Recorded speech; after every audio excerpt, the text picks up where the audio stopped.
Yeah, it's time. Oh, sure. Sound is on. How are you, Bill? I'm okay. I am getting by. My eye is getting better. So, yeah, it's slowly, What it's, happened? well, I had a vitreal detachment. Oh, So it yes. was all glazy. Yeah. Yeah, and so it's looks as if it's going up, but reality is going down because everything is reversed. Oh. And I think my mind is compensating for a lot of the holes in my vision. Oh. And the doctor had a appointment today, and I said, yeah, it's definitely looking like it's going down, because that's what's supposed to happen, gravity. Uh-huh. All right.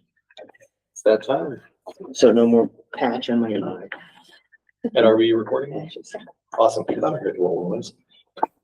All right. No, I can flip it out. I would like to call this meeting of the Mount Scottney School District Board to order on this Monday, June 1st, 2026 at 6:30 p.m. Moving on to item number 2. Any changes or additions to the agenda? And I'll just start right off. We do have some changes and additions. First off, we are going to move item F under items for discussion up to the item A. So the top of that is our staff requests leave without pay. We are going to insert a discussion of 955 and yield bill between discussion and role of BAC and DQS in the Educational Reform Bill. And then we have a resignation to add to the end of the discussion. I think I got everything there, yeah? Any other changes or additions?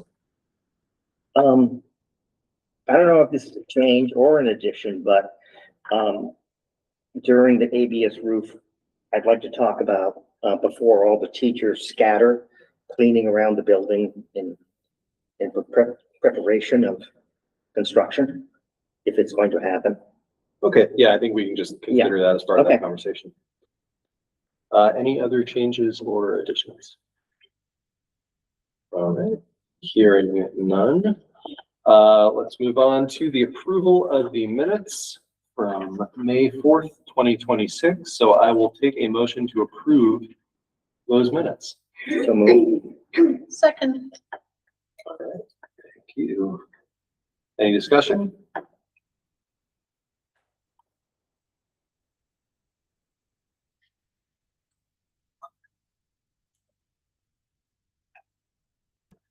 Looks like we had a sound issue with that one. We did manage to catch.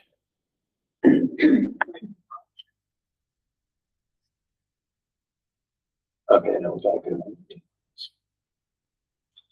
All right, hearing no discussion, I will take a voice vote. All those in favor, please say aye. Aye. Aye.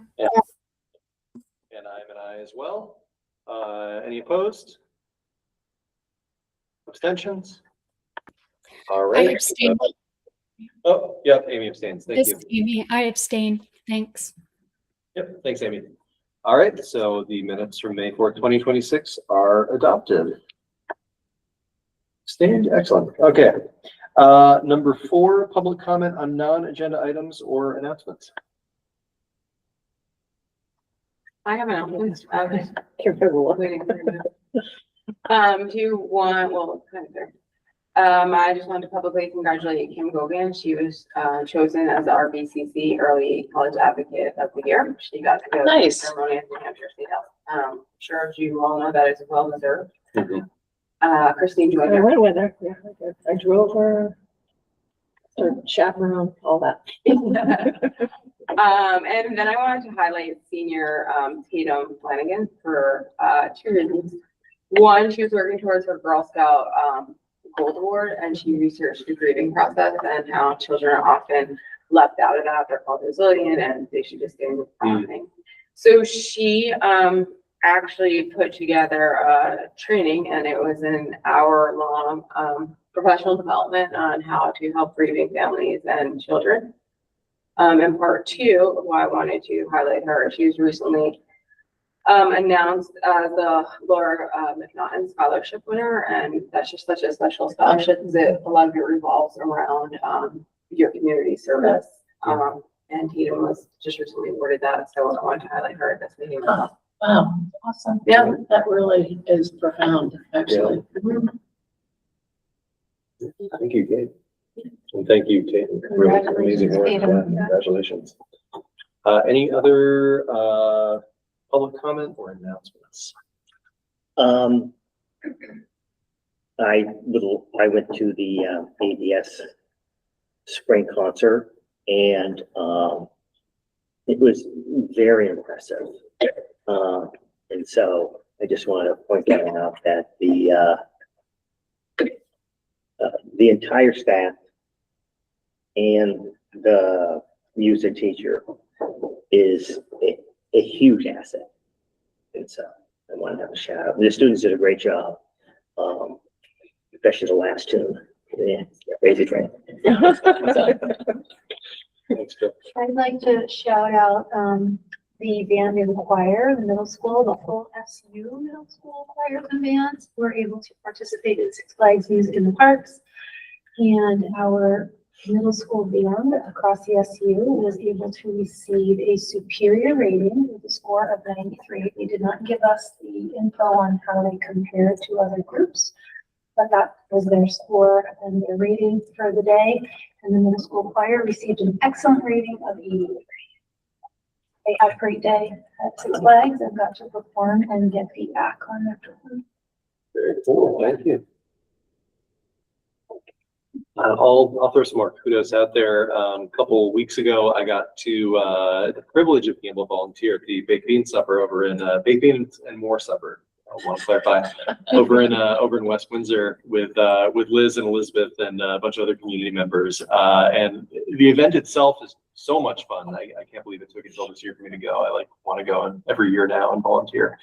But also it's another one of those events where our middle schoolers from ABS do, and actually some grade schoolers too, do such an amazing job supporting that event. I mean, they were serving, they were, helping do every aspect of the process. So just another great way that we're getting the kids involved in the community and doing some great events. And I have to say that I heard so many comments about how you came in as a stranger and were only a stranger for 1 minute. And you were so friendly and capable and willing to help with anything that people who were there were really grateful for. All of the roles that you took on that night. Right on. Well, thank you. It's always nice to hear. It's easy to kind of blend in when you're having so much fun. I really got a kick out of that. It's amazing, isn't it? Yeah. Such a good time. All right. Any other public comment announcements? All right. Hearing none, I will move on to item number 5, the administrative report. So I will turn it over to our administrators.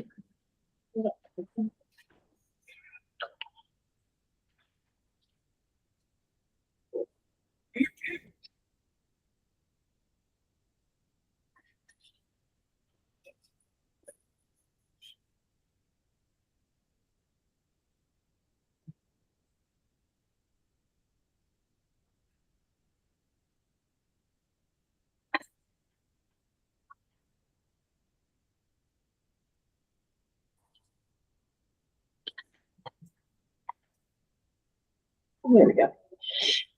All right, who's starting off? Tracy? All right. So tonight, the admin report is our spring data.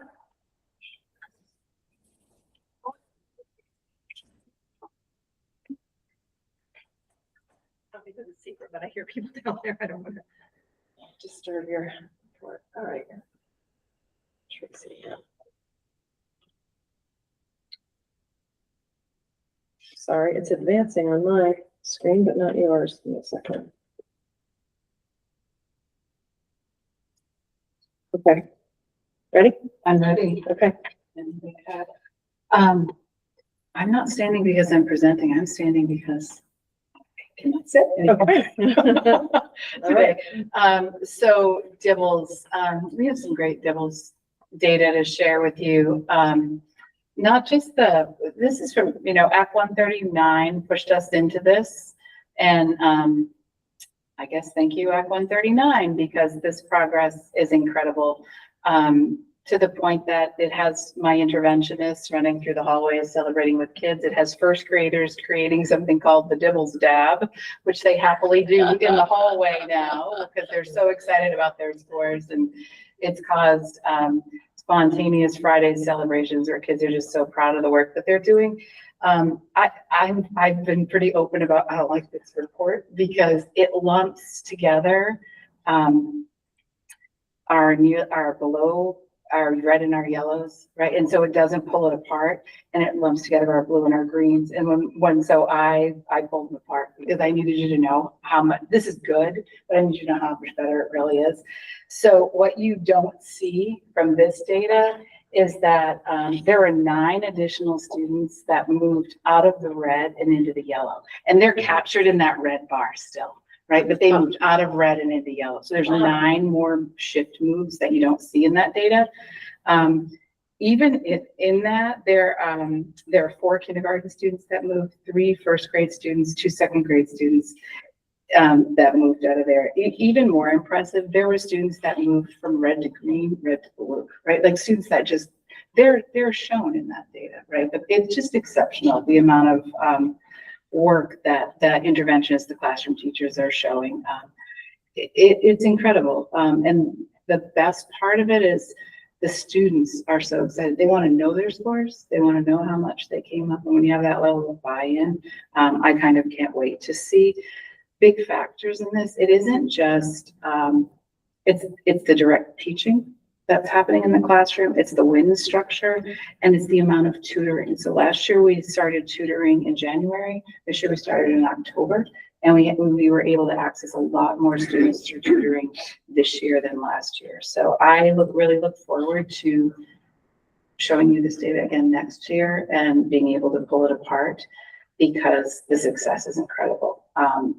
We now count our students that we'll be sending letters to on 2 bands, where before it was an incredible number of students that we were sending those letters out. So I'm very proud of the work that the staff, interventionists, classroom teachers, everybody is doing around this. And I joked with the staff last week, if you want to know what it takes to make a kid stay, it's 20 minutes before a long weekend and $18 in popsicles. That's all it takes to make these kids stay. And so we took some time to celebrate with them before vacation, and it was amazing. So I'm very proud of this work and the growth that the kids are showing.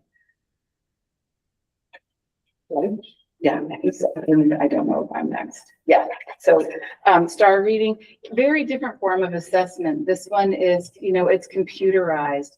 Our 3rd through 5th graders, there's growth. I'm not going to say there isn't growth, but I really can't wait to see when all this early work starts to hit our upper grades. I think that's when we're really going to see what this early intervention in science of reading teaching, how it translates up to our 3rd through 5th graders. So I'm not in any way downplaying the growth that we're seeing in STAR for 3 through 5. I just really look forward to the opportunity of when they start to see those benefits come up through the grades. They had also just taken BT caps. They had taken BT caps, STAR. but there's still growth, right? They still are working out. And what we did here was we identified which grade levels and which cohorts are struggling. The interventionists have targeted the skills that they're looking at, and we're ready to go in September with who those students are and what they need. And this is where comprehension kicks in, and it's really hard to intervene comprehension. That's a different skill than the phonics and the phonemic awareness that we're targeting with the younger grades. So in the 6th through 8th grade, when we do our data dives with the team and look at the data after they take the STAR test, we were really pleased with so much growth that we saw in individual students. I did want to break it out a little bit by 6th through 8th grade because there's a difference in the benchmark in winter. There are 3 points of data, fall, winter, and spring. And that difference from winter to spring becomes more difficult. And, even though it looks as though, as a whole group, we went down, at reaching above the benchmark and we went up in being below the benchmark, we did have it with our sixth graders, 10 of them who were still in the green and blue above the benchmark, who went down a little bit while staying in their color band. We had 18 that went up and 2 that stayed the same. In our 7th grade, 20 went down, but they stayed in their green or blue bands of above the benchmark. So they might have gone down just a little bit with that harder expectation in the spring, and 20 went up. In the 8th grade, 19 went up or the same, 17 went down, but 10 of those 17s are in the above the benchmark, green and bands.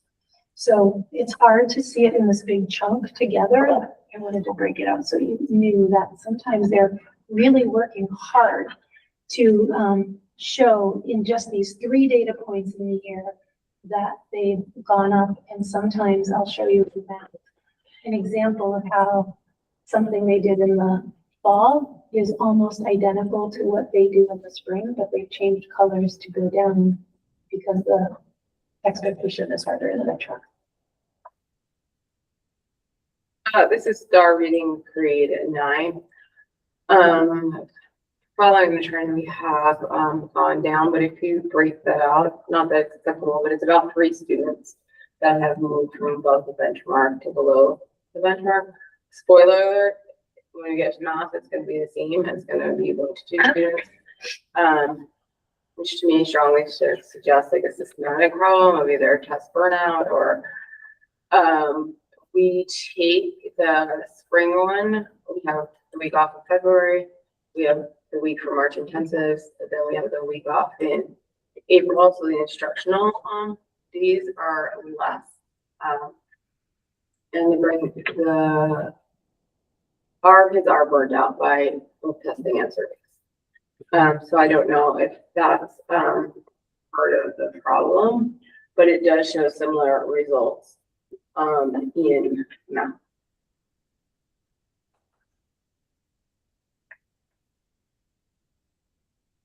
So you'll see the similar graph in elementary, middle, and high school. And Kate and Colleen and I were kind of digging deep into it.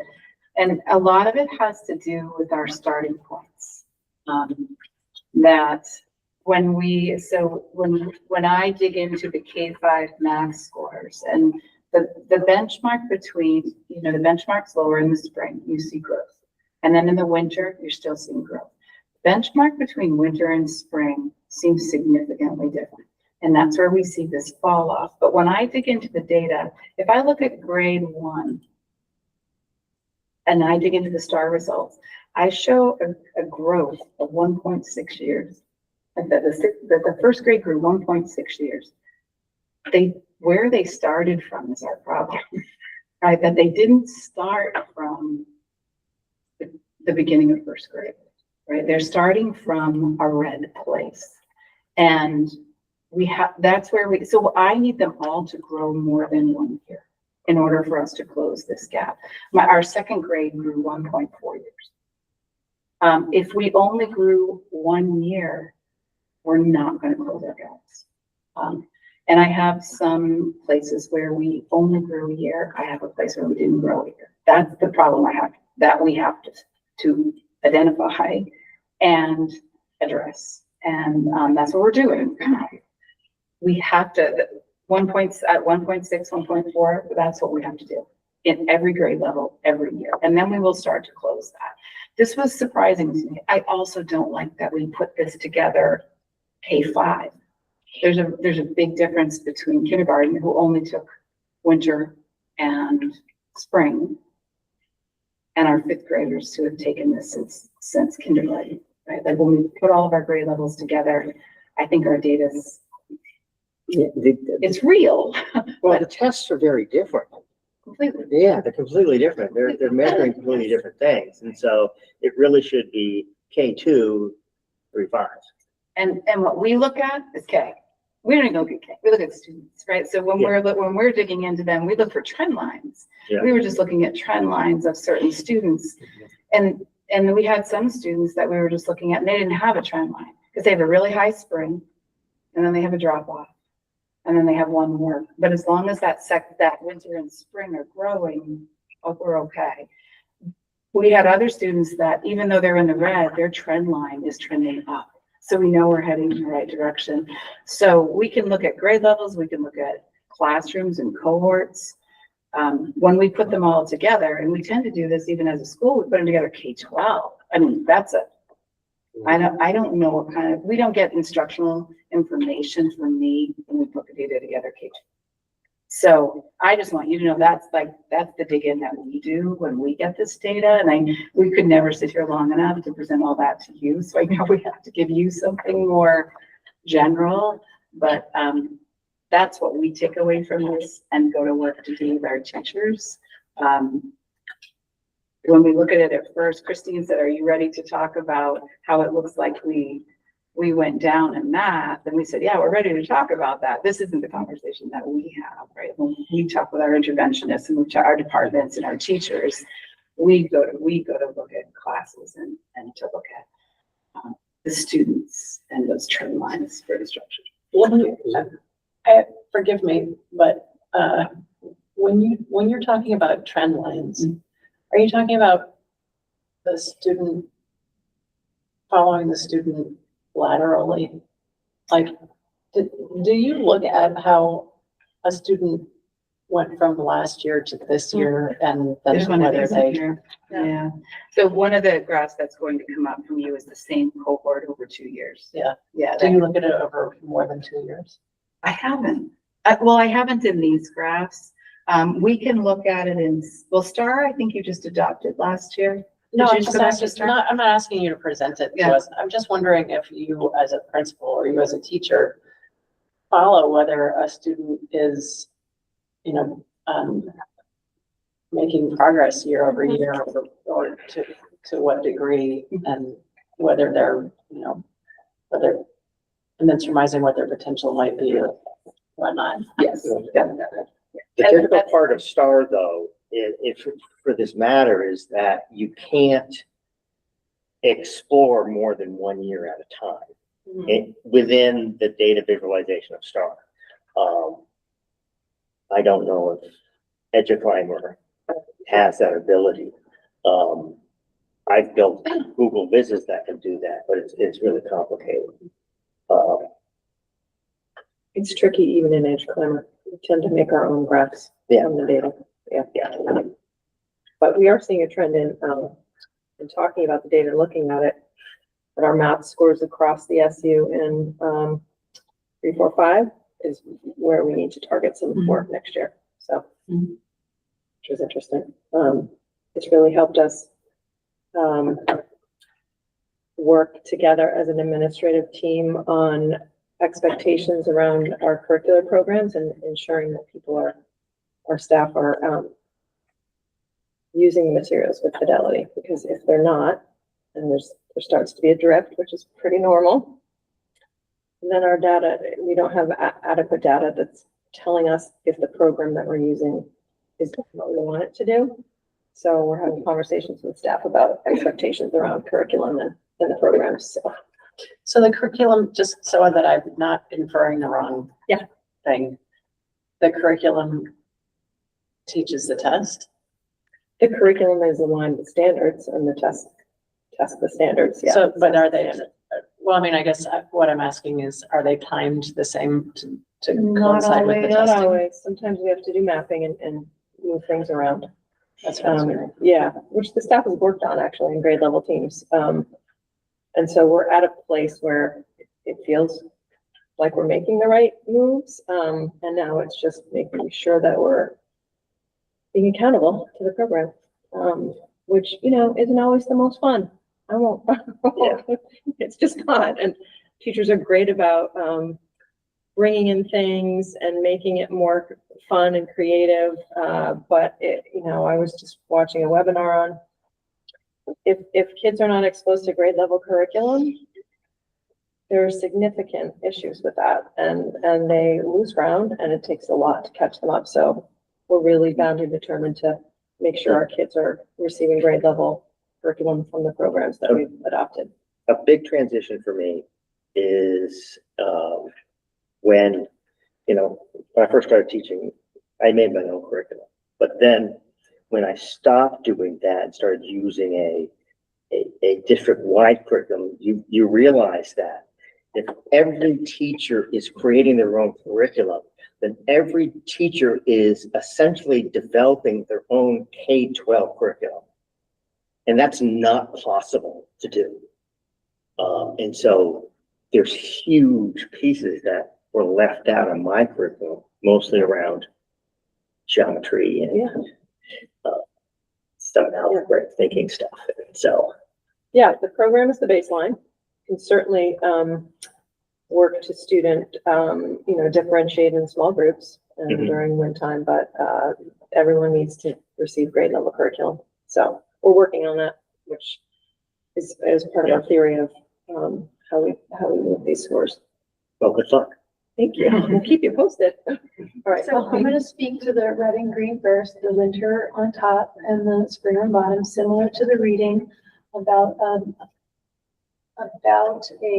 5% difference of students, 5% less meeting the benchmark from winter to spring. But I do want to break it out again, that in sixth grade, 21 of the students went up or stayed the same.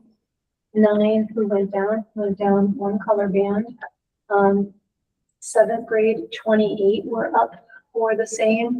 11 who went down were still at the benchmark.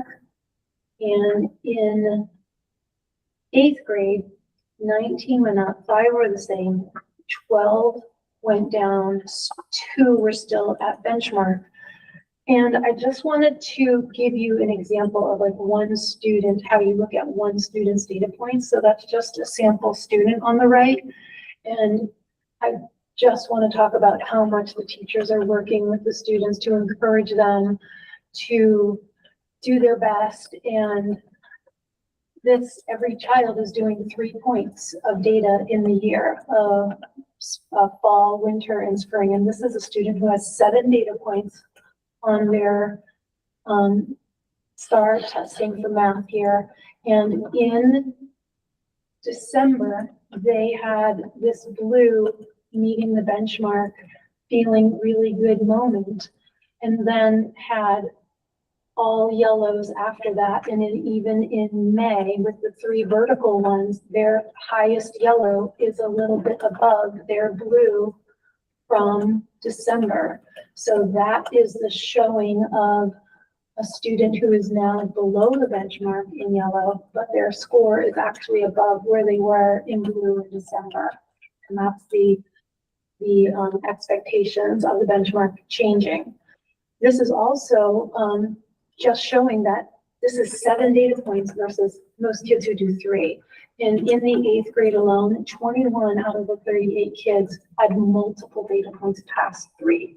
Most of them were 6 or 7 that they tried to keep trying because they wanted to do well. And I think in December, that data point was a time when kids are back in the fall, the kids are working on their wigs, they're getting ready for wanting to meet on the walls, and that was feeling really good. But I just wanted to show the rigor and the hard work that the kids are putting in. You also had some staffing issues. If you're going to get into that, Kate, with your math data. Yeah. So my next one is the STAR math for grade 9, but you can't really look at it in isolation if you skip that U4 but when you're looking at it. Coming after the slide is the PSATs, the SATs, the SAT 10.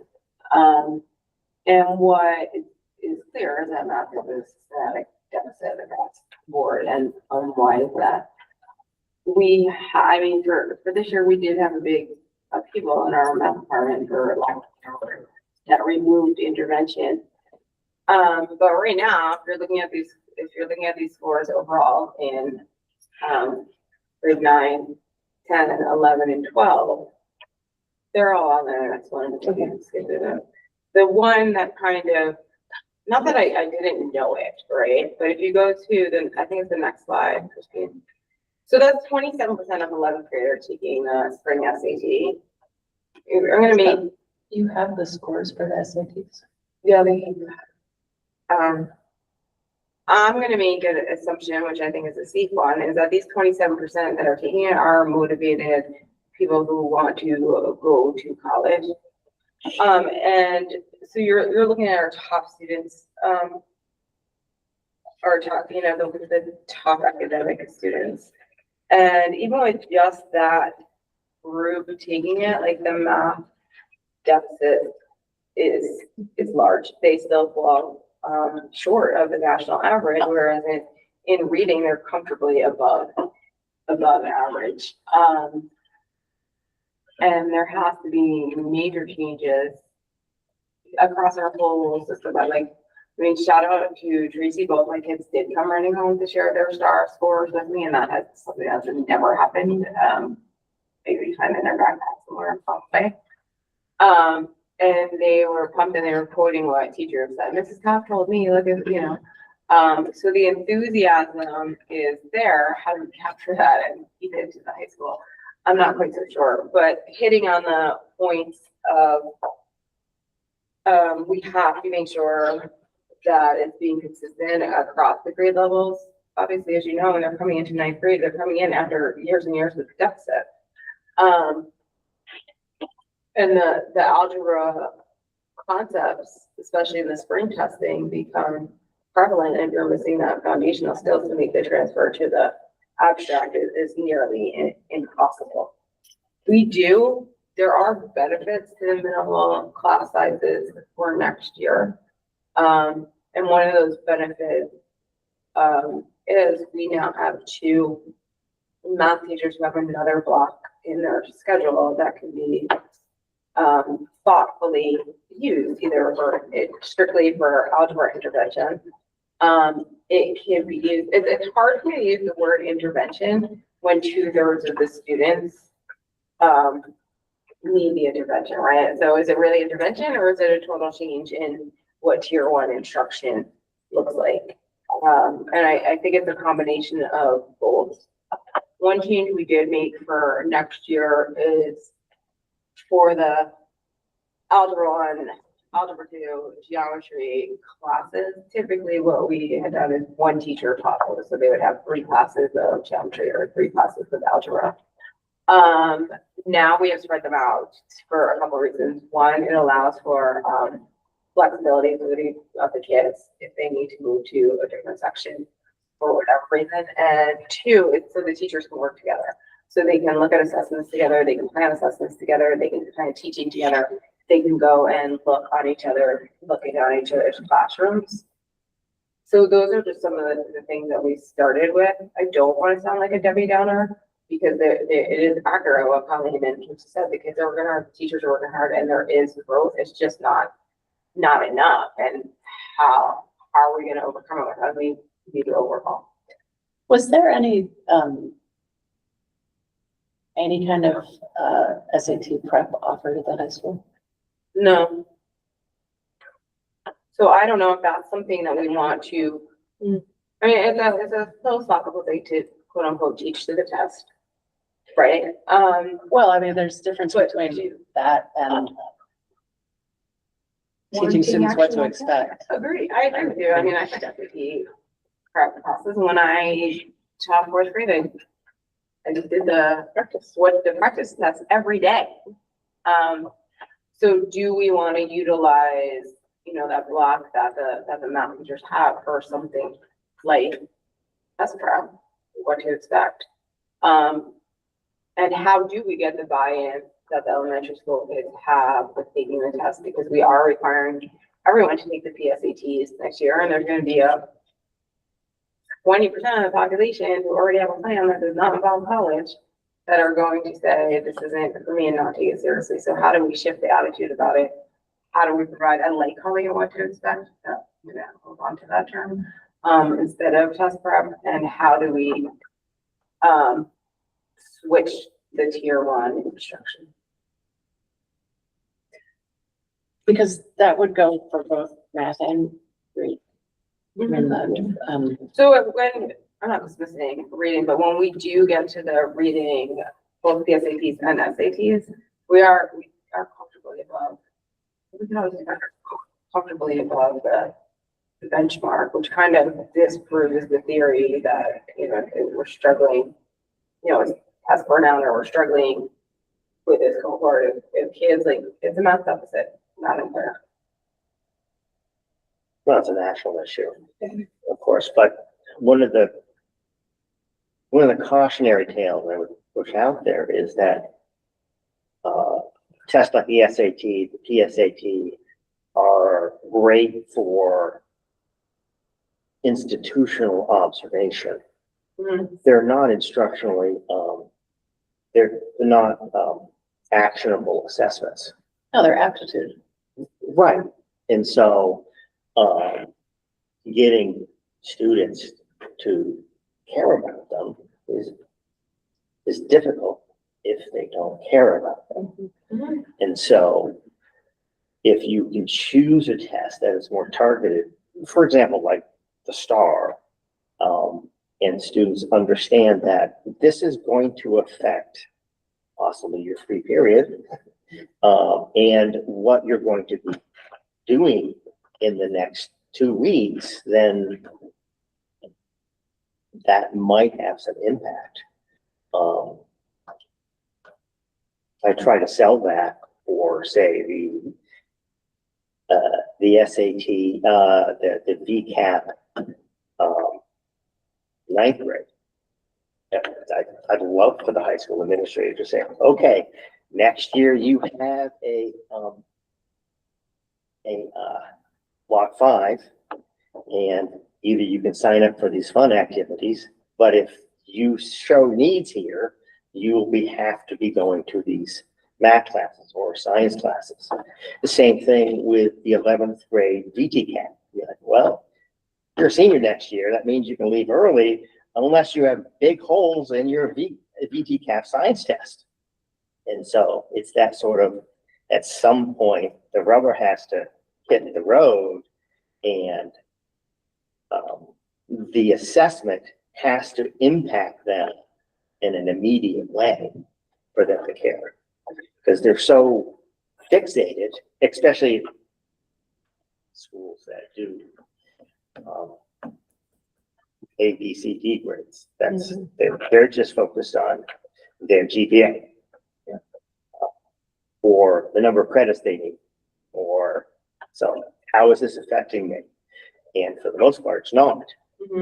And so moving that is difficult.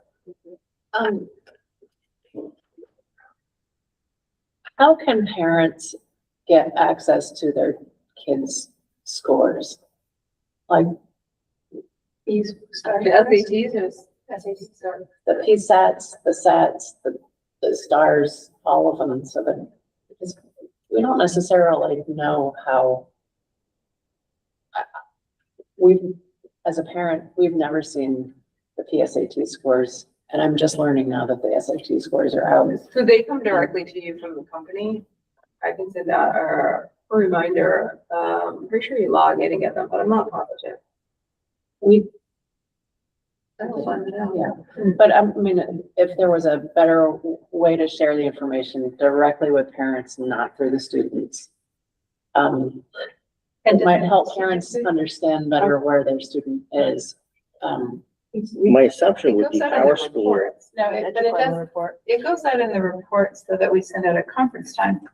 I'm just checking what grade levels, because I know we do it in elementary. In elementary, we send out, K8 K8, we send out the reports at conference time.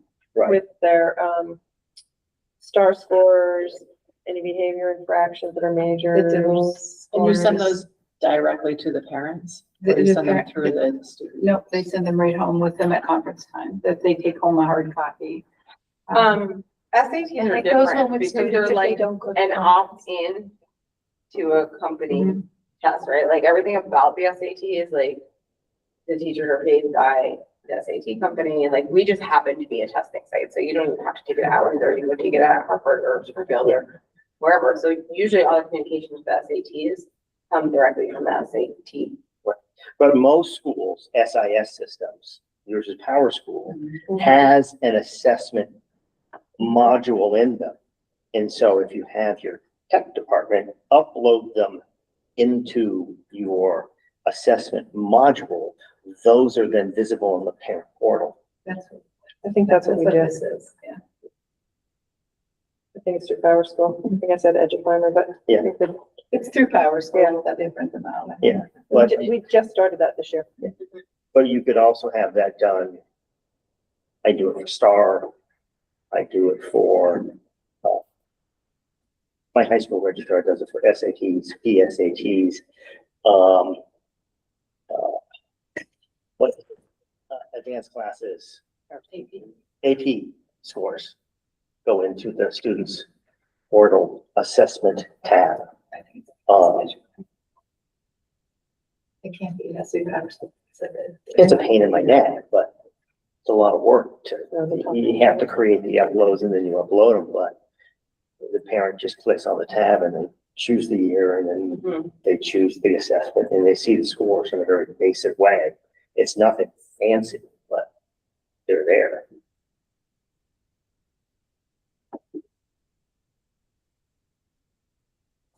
I don't know if you at some time are going to display EduClimber in the portal, because it has that capacity at some point. Display EduClimber through Power School. To put it on the portal or have parent accounts so they can log in and look at their students' assessment scores in a data visualization. Okay, in Power School. I mean, I don't know. I'll ask Bridget.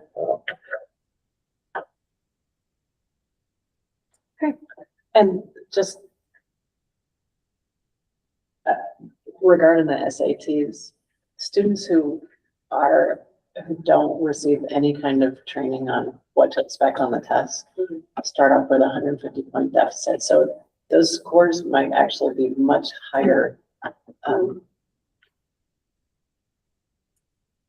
So. We are printing the caregiver report through EduClimber. It talks to Power School and gathers the information. So you didn't get it, we can get it for you. Yeah.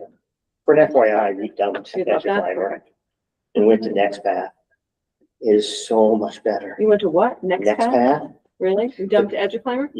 the people who created EduClimber and sold it, Okay. started a new company and, the MTSS portal on it, we're going full in on it. Maybe I can come check it out sometime. Okay. Because EduClimber's clunky.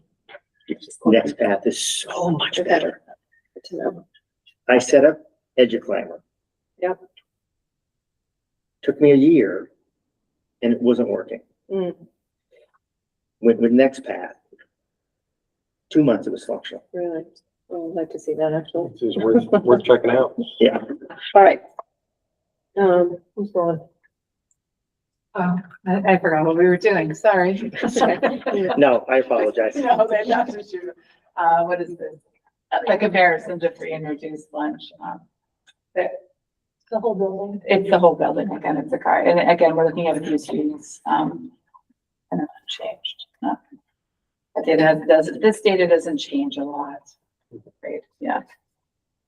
But just to add, like, when we say there is growth, there could be someone, either free and reduced or on an IEP who might stay below the benchmark, but be showing growth in their color. In their color band. Yeah. And this growth is almost always slower too, right, like that. This growth is always slow, almost always slow. I think your line graph visualization was very helpful on that, showing that students can be progressing in the right direction, but it wouldn't necessarily show any Yeah. kind of a. And this is the same for math. Yep.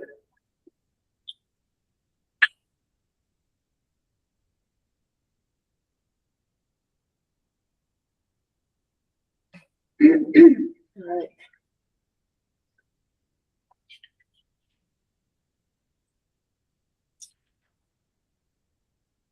Is this on K-12? Similarly, Yeah. I mean, a lot of the students who have an IEP are showing growth. They just happen to be in the red or yellow. I wish I had pulled how many students, the number of students, right? Yeah. Because it looks extreme, but again, we're probably not talking about an extreme number of students. Isn't that on the bottom? Or is this, that could be a percent, and not a number of Yeah, I think students. that's That's a percent. That's a percent. Okay. Yeah, that's a percent, so it's not a number of students.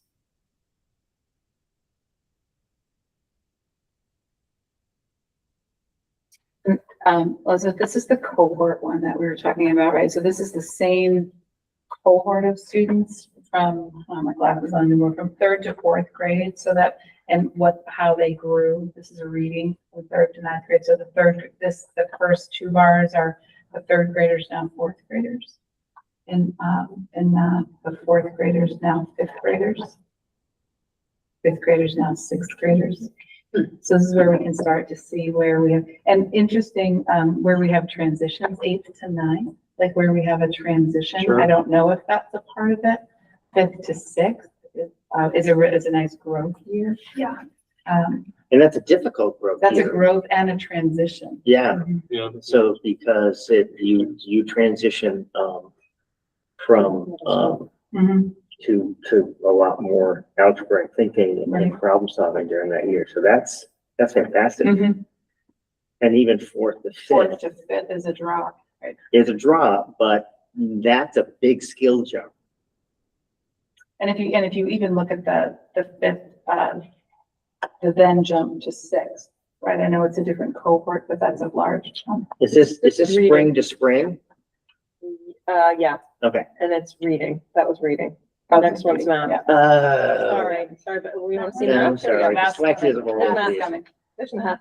Bill, there you go. Yeah. So look at 5th to 6th. Okay, 5th and 6th. And our Yeah, that's a jump. math department last year, 6th to 12th, worked really hard together to like really keep doing that spiral where you're bringing topics back and back and back. And I feel like that was a big change for those new 6th graders. But for most of the year, we did not have math intervention in the middle or high school due to staffing shortages. Mhm. Right. So that definitely impacted. All right, this is Tracy, you're up. Yeah, we talk about our tardies. I think our system of tracking tardies has worked really well with the, what do we call it? The work with Kieran and the engagement coaches has been really successful this year. We have a handful of families that we work regularly with, but again, elementary students don't get themselves to school. So, being tardy or absent, we stay right on top of it. One of the nice things that's happened this year is I have a lot of families who call me and they'll say, I got your letter. And and that never happened last year. And now there's at least a phone call back. And I think that's a nice progress that they're reaching out and saying, what can I do? Do you want to meet about this? And oftentimes I'll say, the phone call is enough. Let's just have a conversation supporting that they can just get. So, it's a small number of them. In middle school, we also meet every week with truancy, attendance and engagement coaches, working with Katie Burke this year, who's focusing on the engagement of the attendance, trying to bring more things to celebrate in the middle school advisories with the teachers and the kids to encourage the advisory of the month and some celebrations together to be at school, make connections. But we have some students who the small numbers make a big difference with the number of truant not being in school on many days. And we work with them and I would say one of our better resources that supports this is our coordinated service plans, where we get to meet with HCRS and DCF, and they can offer more services to the families to help support routines and things at home to get kids to school. So, And there's also, we just passed a bill. Yeah.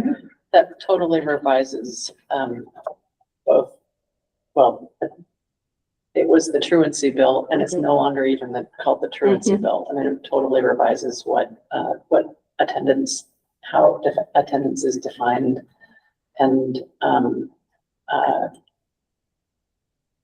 it includes the causes for the actual causes for tardiness and missed school.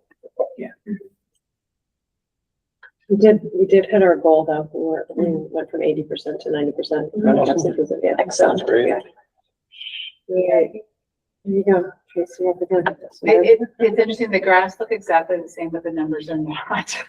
So, wow. in every area, in every month, in every area, we've decreased. It's interesting that the pattern stays the same, though across the year, even though the numbers are less, number of logs per month. I think. What's a log? The number of a log, the teachers fill out a behavior log when there are incidents during the day. I think what you don't see in this graph is the difference of how the building feels. The team that we have, our response team, and the number of, I'll say, radio calls or the calls for support, they have made a tremendous difference in the building. The teachers have done an incredible job of when we have minor events and communicating with families. That has changed the partnership with families about behaviors. It's so much more collaborative now.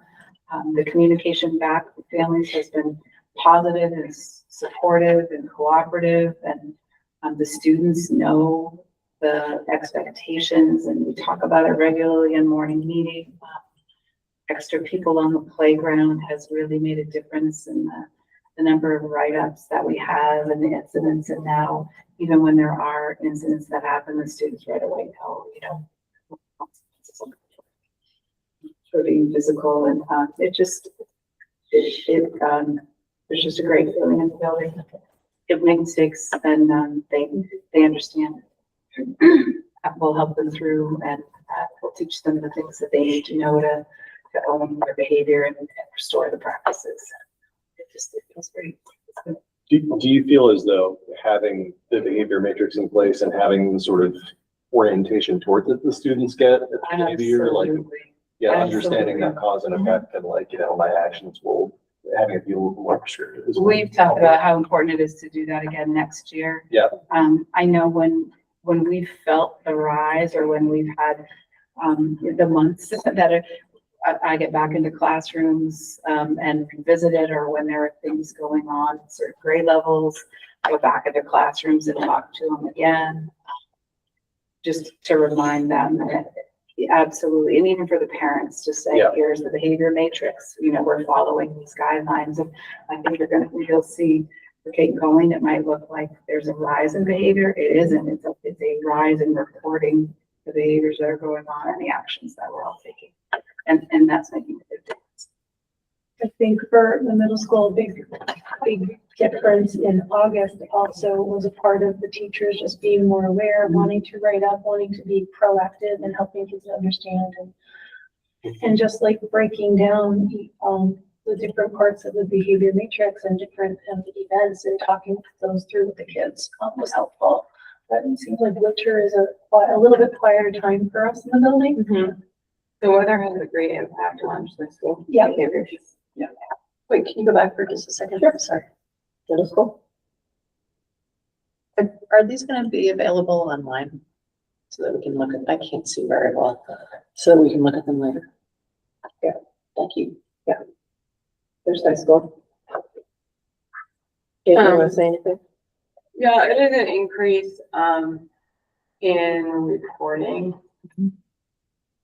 And I would say if you were able to dive look into it, it's a small percentage of repeat behaviors. We have made a hire for the planning group for next year, which that losing that position was more that was in the first wave for the first half of the year. Really was not helpful with our behavior. So I'm excited about that position next year and what that can do to help, as well as we're revamping SWARM And I'm super excited about that, and I think that'll have a great impact, on the cultural behavior. And a lot of the students are really excited about taking part in what that looks like.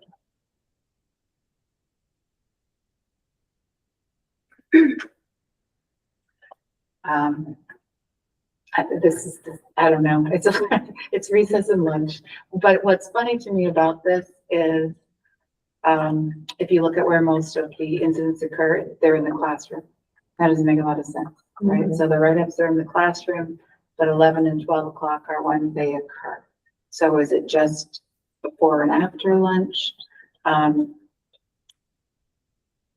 I don't think the time is really a measure that gives me a lot of information about changing the behavior. We have a lot of support. We have support in the classroom, we have support on the playground, and we have a lot of support at lunch and recess. So I think we have people in the right places. I don't find this measure really helpful. Same with middle school and high school, like these are our lunch hours, lunch recess, anything before 8 a.m. and after the 2 p.m. hour are probably just mistakes of where the dates, what the time of the day is. The 2 p.m. one is people leaving early. Yeah. It's early. It's 30 minutes early. And 10 to 12 is 10 to 11 is the lunch work time. And in the classroom, those are mostly minor defiance, disrespect. They're the minors that the teachers are working with parents.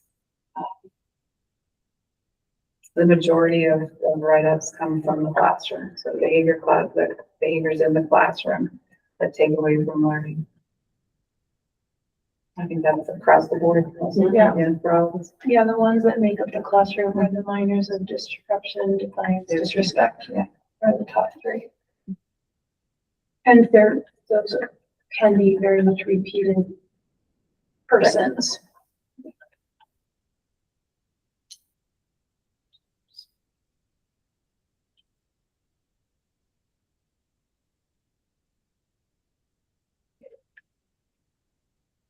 I just emailed Lori to have it in the board portal. She can look at it. Thank you. All right, Jennifer, you're up. Hi, everybody. Thank you. I know it's been a long discussion already. I think what our colleagues have shared already is the idea of thinking about the difference between large aggregate data and things that have to do with small data. And even like ABS is super small, but Windsor itself as a conglomerate is still pretty small. So thinking about the difference of differentiation versus modification, as well as things like suppressing and blurring information, particularly for Albert Bridge when any numbers are under 10 versus combining. I know Tracy mentioned like K through 5 is something hard to talk about and doesn't necessarily always make sense, but let's share what we do have. So just a reminder, Albert Bridge School is super small. So when we're looking at K through 3 dibbles and we're seeing very little growth, or if it happens to be the opposite, we're talking about super nuanced numbers, and sometimes not even a whole individual shows up completely in these areas. So our K through 3 dibbles, like the middle of the year versus the end of the year, we're looking pretty similar. We haven't seen a whole lot of growth in terms of those who have met the benchmark for being proficient versus not. I think Tracy also mentioned one of the big challenges that we face is where kids come in. And I think it might have been Elizabeth who said, do you track kids essentially between like, are you seeing growth in kids? And that's what we look at, just like Windsor does. Same thing, we look at, is this child growing? And even if they come in super low as kindergartners, we look at, are they making more than a year's growth? And that's the data that we don't really show here. But I can tell you all across the board, we're all looking at that data and we are seeing some positives in that direction. So star reading when it comes to 3rd through 6th grade, again, small numbers. It may look like there's growth. We're talking 1, maybe 2 kids have areas of growth. But it also doesn't show their individual growth. It shows the big ideas of putting all 3rd through 6th graders into a lump sum. Then if you go to our STAR math, similar data, right? You're just looking at the nuances of one kid maybe tipping over a benchmark, but you're not seeing the small numbers that we can talk about as a staff. But we definitely talk about these things as a staff. We look at every child and say, where were they and have they grown? And I've had a really great opportunity to celebrate with some of our kids, just some exceptional growth over the last months. And just looking at, I was having a conversation the other day with a kid who looked like, they're still in the red to yellow, but their growth over the course of what would maybe be a 3 to 4 month period in a school year is looking more like their actual growth is like over years. That's huge, but that doesn't show up in that data because we're talking about small numbers and we're talking about what they look at for big data and aggregate growth. So just keep that in mind. We're across the board, Windsor, West Windsor, even across the supervisory union, we don't see the individual child the way that us in the schools who are working with these kids get to see. All right, so let's talk about demographics for a minute. So free and reduced lunch, we also know that this is a predictor. We know that we're not serving our students who need the most support, and that's not just in this category, but we're also seeing that in other categories that we'll get to. So here we saw a decline. When we're talking small numbers, again, this might be one kid who tipped on one side or the other of it. But we're seeing some growth across the board that you guys can't see when we talk about where you started versus did you grow for a 4-month period of time versus did you grow for a 6-month or 8-month period of time. So we're seeing positive growth across the board there that we don't have the capacity to show you in these aggregate data points. STAR math, again, it looks like we've made some small progress for free and reduced. And our non-free and reduced seem to be stagnant. And that's an interesting statistic too. When it comes to STAR reading, students with individualized education plans, this is a big category for us right now in general. We're finding ways to work with them. One of the things I can share is that our current approach that we are using, which is using an Orrin Gillingham for those who are struggling, is showing exceptional progress. It's also highly intensive. So it requires extra time and resources by the individual to make that growth happen, but it's happening. And I'm happy to sit and talk about individual growth with parents or as a group. Sorry, Coco's here with me. We're having our sleepover tonight for 6th graders and Coco's hanging out. She just heard something. But I do want to stress that it is working. It takes a lot of time. It takes a lot of skilled resources to look at the data, to work with the kids, and it's a daily thing for kids, even if they are on a moderate level of need. They need the daily dose so they can build that foundation. Tracy talks about that really well, is you have to have that foundation in order for them to succeed later on. So same thing with math.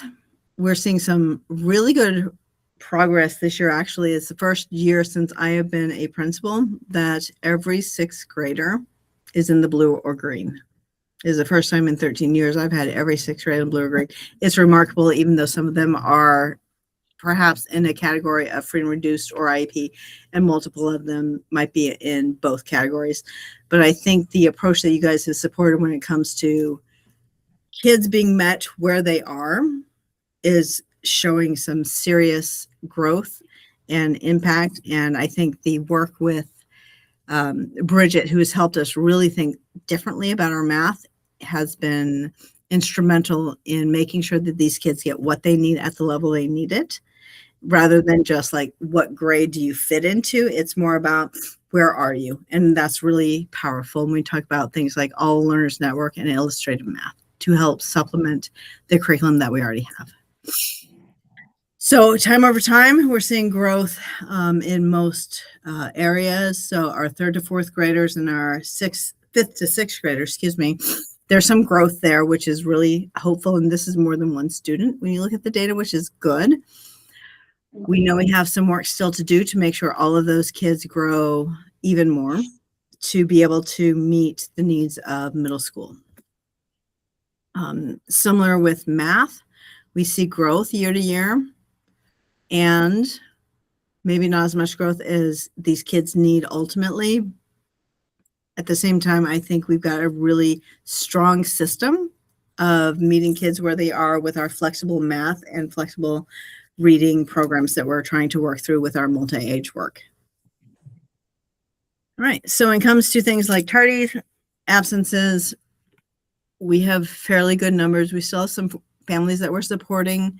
And as was already mentioned, when we talk about small numbers, we're talking about unique situations. And we're working with our families on that. We're working with our teams, whether it's a medical thing or something that has more to do with family needs or school challenges. We're working very diligently to work through that. All right, so when it comes to our average logs, we're kind of flowing sort of at an average now that we've gotten through the year. And when we look at our, I mean, we're talking about 1.43 daily average logs. We're talking about a couple of kids who need support on a fairly consistent basis. This isn't a big issue in terms of systems. It's a big issue in terms of a human being who needs lots of support. And we know that, and we've got an amazing team surrounding us with our special education department, our tardy and absentee group. We've just got a great team helping us with those few kids who are really struggling to show up regularly. Time of day, just like everybody else, midday is hard for all kids. They're tired, they're worn out, they've gotten through their hardcore academics for most of them. And then we get to a little bit of freedom where life can be harder for some of them as well. So midday is still something we have created extra supports around lunch and recess time. And we'll see how that impacts things going into next year as we adjust. So location, this is a slide that we're going to revamp. So let's just go on, because 178 for classroom doesn't make sense. But we do know that things like disrespect is something we need more data on. What does that mean by person who reports it? Disruption is pretty easy to document, but not necessarily consistent across the board, because what one teacher might see as a disruption, another might be able to move through. So we're still looking at normalizing that. And if we go to, is that the last subtype? I think that might be our last subtype, yeah? Yeah, that's the last subtype. Yeah, so perfect. Thank you. So the big overall idea is that we're small, all of us are small, and we're working to normalize what it means in all these areas. And I believe across the board, we're all working to look at students, the curricula itself, as well as the implementation of the curriculum. So thank you all. Thanks, Jennifer. Thank you, Jen. Thank you. All right, for the administrative report, thank you very much for keeping us up to date here. So we are on to item 6, which is items for discussion, followed by motions if needed. And we are starting with the staff request for leave without pay. So as I say, we have the letter here, but I know you're the person too, so if you wanted to just kind of fill us in. Yeah, so I am requesting 4 days of unpaid through November. I am doing I have some family obligations that I'm doing that week. And in the letter, I spoke about like other times that I have spent outside of school. We're going to London this summer with students. I also spend about a week during tech each semester with my high schoolers outside of school as well. We request for this one. Sure. And I'll just fill in if folks haven't had a chance to see the letter, and I can pass it around too. But we were talking about October 24th through November 3rd. So yeah. Do you get a chance to see this digitally, or yes, else wants to play it out? I've seen it. Okay. So I will.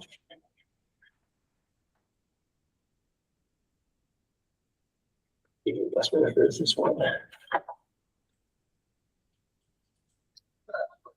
So what we have to actually approve is the 4 days of unpaid leave, right?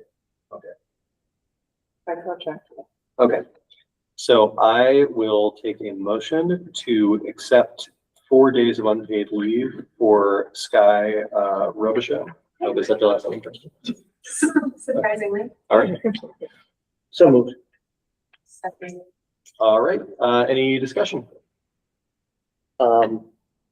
Sure. I have to point out that I appreciate the planning and the letter and the respect on how you approach this. So thank you. Yeah, I'll echo that. I mean, just knowing about this ahead of time is really helpful, and having some context as well is helpful in making this decision. Any other discussion, comments? All right, in that case, I will take a roll call vote, and I will start online. Amy, how do you vote? Aye. Liz? Aye. Bill? Aye. Elizabeth? Aye. Megan? Aye. And I'm an aye as well. So your 4 days of unpaid leave are approved. And thanks so much for sending the nice letter and for showing up to answer questions in person. Thank you. Thank you. All right. So next, believe we are at the discussion of role of BAC. So, I think we wanted to start early in defining what the BAC's role is in the future. I think it'll be a budget committee next year. It'll be an interesting process. So I think the BAC, some of the members who were on the BAC really wanted some clarification on what their role is. And so the way it works is Larry presents, does a really good job explaining a lot of information that most people are not that familiar with, and how budgeting and all the formulas work. And so is it the BAC approves the budget proposal that goes to the SU board? Or Can for Yeah. the audience or anywhere, can you define BAC for everybody? Budget Advisory Committee. Sorry, Okay, thank you. Yeah. Yeah. Starts meeting in September, usually every other week, while we develop the SU budget. And on the Budget Advisory Committee, or the BAC, we have a board member from each of the boards. No, No. you're wrong. That's not what we're talking about. No. Because I've served on the BAC. in Oh, we're talking about September. the Mount We're talking Mount about the Mount Scotney. Sorry. Let me rewind that. There is an SU BAC. There's also Mount Scotney. Last year, we had a budget advisory committee for the Mount Scotney budget. And Liz was on it, and I think the way that it sugared out, the budget is preliminary looked at by the administrators who really have a good depth of knowledge of the building and what the needs are with Larry. And then it's presented, like a draft is presented to the local budget advisory committee. And then there were questions about really what their role is at that point. So we wanted to talk about that. And you all were there. I don't know if you have any comments about the process, or what it looked like, or what we want it to look like. And do we need a BAC? I I can think it's just comment that if you want. we feel like it's transparent when we've had community members show up Yeah. who want to be a part of it. Liz? Yeah, so I was on the BAC, and I think I can probably speak for everyone on there that no one really understood, as Christina's saying, what we were doing. And I think, kind of went into it thinking we were actually going to have a task. It was more just information sessions, which were really informative. I mean, Larry was great, and we asked a lot of questions and made him do a lot of work, but I don't know what impact we actually had on anything. It seemed more of just a way to inform community members about the budget that was already made. So I think the group in general just felt like, what's the point? That said, I do think it's good to have the community involved. I just don't think that was an effective way to do it. It just kind of felt, and also like there was not equal representation between towns. It was almost all West Windsor. I think we had one Windsor, maybe two Windsor people. I think it was one. So I think it would be really important to set some guidelines to make sure there's some equal representation, and also really understanding of what the point is. I think most of us went into it thinking we would learn, but then we would also like bring our values to it, or, say like, as community members, like this is what's important before the budget's formed. Just, spending the time in those meetings just to find out what already happened. I don't see the purpose. I think there can be, may I? Yeah, Bill. Okay. I'm brainstorming here. Just hearing what people are saying. If it's done, the reality is most of the budget is already accounted for in staffing, buildings, all that stuff. And so a couple goals maybe. One, the goal would be basically educational. And so one or two board members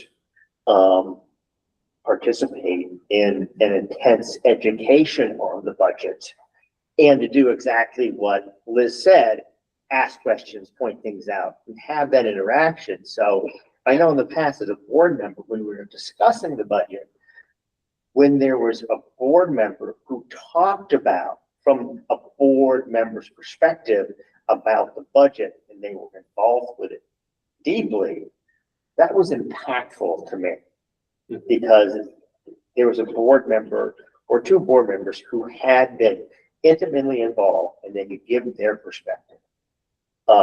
So that sort of, that educational portion may be extremely important, along with, being able to educate a few of the, and get questions from the community and be able to do that. Another way to approach it is to have Larry and the principals come up with a general plan of what basically has to be done. And then have, I don't want to call it discretionary spending, because I know there really isn't any discretionary spending, but to be able to have directions that the principals, a board member, this committee can then discuss, especially around, intervention. Where do we want to go with intervention? Where can we go with the spending of it?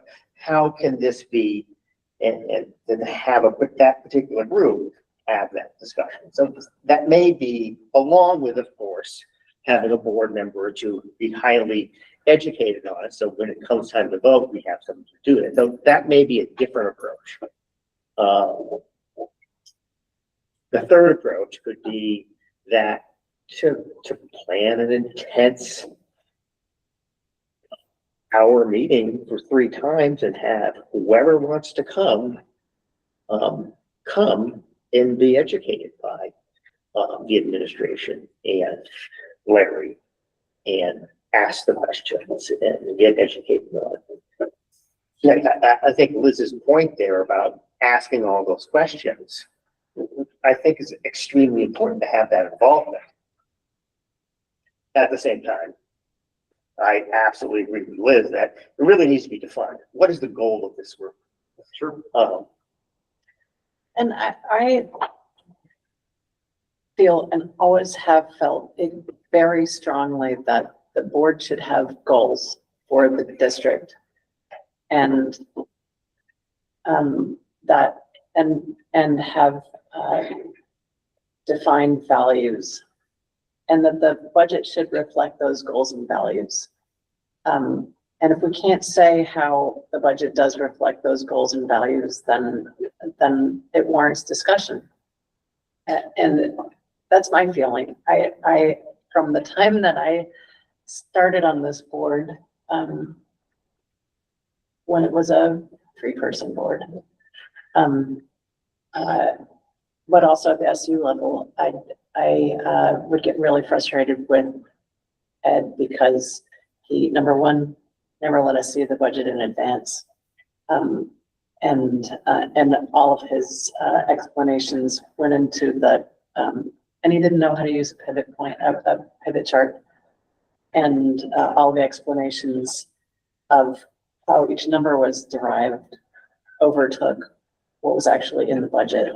Mhm. And it felt like we were just getting the budget handed to us to vote on.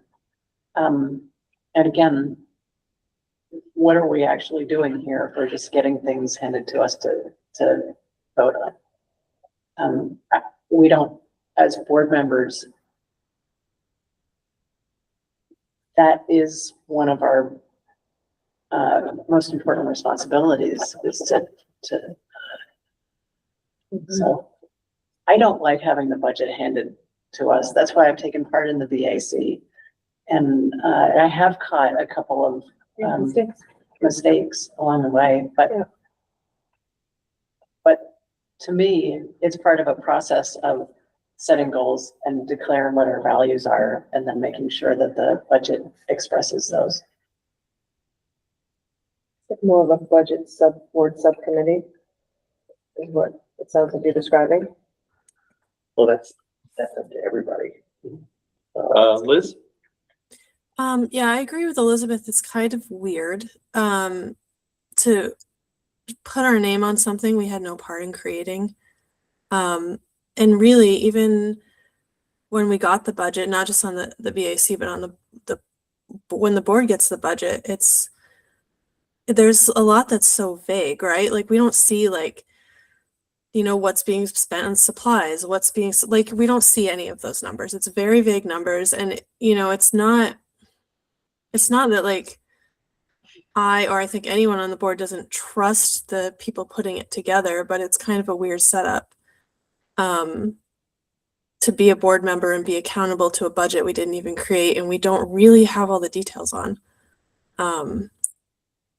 So I think as far as the BAC, I think if you're going to call it an advisory committee, it should advise.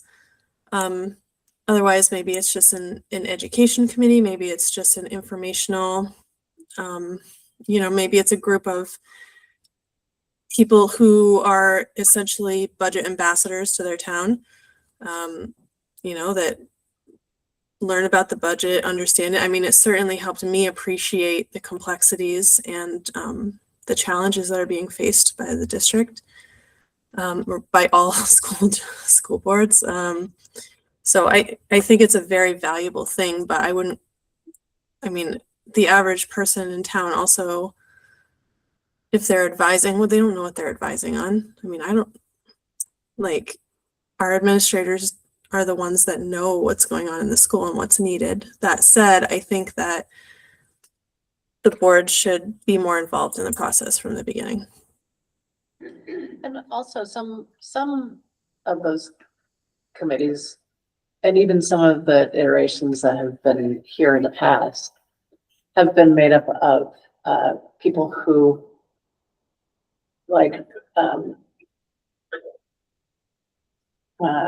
community members. We don't even necessarily have children who are in the system who are worried about the amount of spending, and in various iterations, it's been like, okay, why don't you get involved in the process? If you want us to make cuts, let us tell you what's in the budget and you can tell us what we should cut. And they come on and they get an education about what's actually in the budget and start to understand how difficult it is to make cuts. So I appreciate this discussion. I think we've heard a lot of good perspective from folks who have been involved in the BAC. And if you'll just remind me, we've only had this at the district level for what, a couple of years. Yeah, I know this is a fairly new practice for 2 us. years, and I know they had it previously, but we hadn't had it in a while. There was a gap. It's the first handful of years I was involved in the board, we didn't have a local BAC, and I recall advocating that we did. Because I do agree, it's important for all the different reasons that we're finding here. I think one of the challenges that we found, especially in the last couple of years that we've had that, is that we've been faced with such, really for the last 3 fiscal years we voted on, I would say we've had such a tight budget and so many restrictions coming from the state. There isn't that, what you might call discretionary. There isn't really that as much of an opportunity for kind of vision and value to get put into there when it's like we are just trying to meet like what we need to meet. And I think that what I would hope is that, you know, in sometime in the not too distant future, when we may have a little bit more flexibility with some of those dollars that are being spent at a local level, something like a BAC would be able to serve that advisory function, right? You know, I want to have, you know, a couple of board members and more folks in the community come in and being educated on the process, as you all pointed out, to be able to articulate some of that interest and share some of that vision and really collaborate more directly with members of the administration and the board on that. I think the reality is just the last couple cycles there hasn't been that space to do that. There hasn't been anything that you could call anything like discretionary and expected. I was just taking some notes about what I heard, and I think we're talking about the role of the Budget Advisory Committee. I think that I like having advisory there. The thought crossed my mind in the midst of this that, you know, we could just call it Budget Committee and not be quite as prescriptive. But I think that even if there isn't that opportunity to advise within the committee, when there isn't that kind of discretionary amounts we're talking about, the people who take part in it still have the ability to advise the community and the rest of the board, who ostensibly is not able to take part in it, about what the process looked like, how those numbers were arrived at. I think getting to be a part of it throughout the process of its creation builds a little bit more knowledge base that can be shared. I mean, I think Larry does a fantastic job of mapping that out in the way that the budget comes out now. And I forget the online tool that he uses, but the budget book, when it comes out, I think is so much more readable than it was in years in the recent past. But having other people have their minds on it and be involved in that process, you know, having more voices that can speak in different terms as to how it came together, I think that's sort of intrinsically helpful for the board and for the community. And I also think that during the process, you know, this is where I wrote kind of reinforcing the integrity of the process via participation. It's fantastic. You know, I have a great deal of trust in our administration and there are folks in the central office to pull this together. But when you have other people involved in these kinds of processes, you get those good questions, you get that other perspective, you can catch things that might be missed even by people, sometimes in some instances, especially by people who are looking at this all the time. Yeah, and are kind of swimming in that water. You get that outside perspective. So I think that's where I think that's part of the purpose, right? So reinforcing the integrity of the process via participation, education for board and community members. I think that's an incredibly important part of it. And then context or more voices during budget season. I think that's the output. And I think that it can be, you know, I don't want to harp too much more on this. I think I stated it earlier, but I think that when you watch, you know, I often watch the town's budget committee speaking, and that's a kind of budgeting where, you know, there's also, I mean, statewide in municipal and educational budgets, they're very tight right now, and there isn't as much discretion. I think the towns tend to have maybe a little bit more than schools do, even in this environment. So you get to hear a little bit more of that, and I think, you know, I think that's where maybe, to me, some of that desire to see more of that sort of like, well, we're making more decisions come in, but we're also contending with the reality of what the state's put in front of us. Yeah, but you're also, it's the obverse as well. So when you're talking about having the discretionary spending, that's the fun part, but it works the other way as well. About having, you know, having a shared understanding of if we have to make cuts, what are we gonna cut? Yeah, Right. absolutely. And having, other, you know, other people thinking about that as well. Yeah, no, I mean, and I appreciate you pointing that out, Elizabeth. It wasn't saying that in a mutually exclusive way. It's valuable, I think, no matter whether you're dealing with a really great fund budget where you have all these excess resources, you get to make these decisions, or you're dealing with what we've had in the last several years, a really tight budget, and understanding more completely how and why it is and the kind of decisions that are made in that environment, I think is also valuable, even if you aren't doing maybe the same flavor of advising on that. It's more advising when we get to that end part, when you're telling the rest of the board and the community, hey, this is the process that got us here, even if it was a really tight, fairly, you know, prescribed process. Amy, I saw your hand up earlier. What I was thinking is that in the what Liz was saying, you know, being told how the budget was created and not having a whole lot of say about what is in the budget, but learning what is in the budget. If it happened to be that a particular year the budget didn't pass, it is the budget advisory committee that can come in, and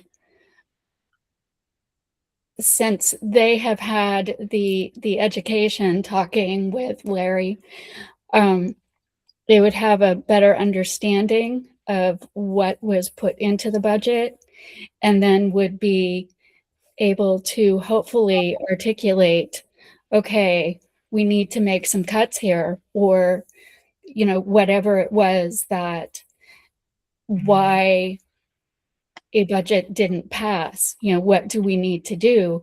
And I think that budget advisory committee would be right there to help do that. Yeah, thank you, Amy. I appreciate that framing. I think that what I would say, maybe to sum up all of my thoughts, is that there's kind of two tiers or two types of advisory that come from the budget advisory committee. And there's one that's always going to be there, and that's advising the board and community at budget season. And then, Amy, as you pointed out, if there are difficulties passing the budget, being additional advisement for the community and maybe even for the board as to why it may not have passed and like what the process looked like. That, regardless of what kind of budgetary environment you're dealing with, I think that's really important. I think the other kind of advising that goes into it, which is, I think there's more or less leeway depending on the type of fiscal environment, is that advising to the folks putting the budget together during the budget season. And I think that's also incredibly valuable, but I think we also have to acknowledge that there are years where it's really like, this is where things fall into place. There's not a whole lot of wiggle room, and, you know, ostensibly and hopefully there will be years where there is some of that ability to put those vision values into it and say, like, okay, we have this excess fund, we have this money that could go to X, Y, or Z, like, what do we want to do with it? And then have those kind of discussions. I think that initial advisory function is always going to be there. And I think that that's really maybe the most helpful framework for it. But I also I don't want to lose emphasis on that second one either. Any other discussion on that? Yeah, I think that's why I didn't like the word discretionary spending. You know, sometimes I think as we move forward, the discussions that are going to happen is prioritizing what we don't want to cut, as opposed to what we necessarily want to spend. Right. Yeah. Which is what happened this year. And that's important. Yeah. That's important advising that can happen in that committee as well, is when we are thinking about that and talking to administrators with, you know, a couple of board members, but here in group community members too. I appreciate you bringing that up. That's also part of it. What's really important though, for this group, however we want to we want to rename it to the Budget Advisory Review, which I love that acronym better. There have lost my train of thought. We need to be able to rely on the state to inform us in a timely way about what our situation is, which is understandable why in the last couple of years having this discussion has been so frustrating. The fact that we didn't know on this meeting, they didn't know what sort of budget we had. And I would say even having more community members involved in that, hey, maybe we call it Budget Advisory and Review Committee Park. Right? Yeah. That's cool.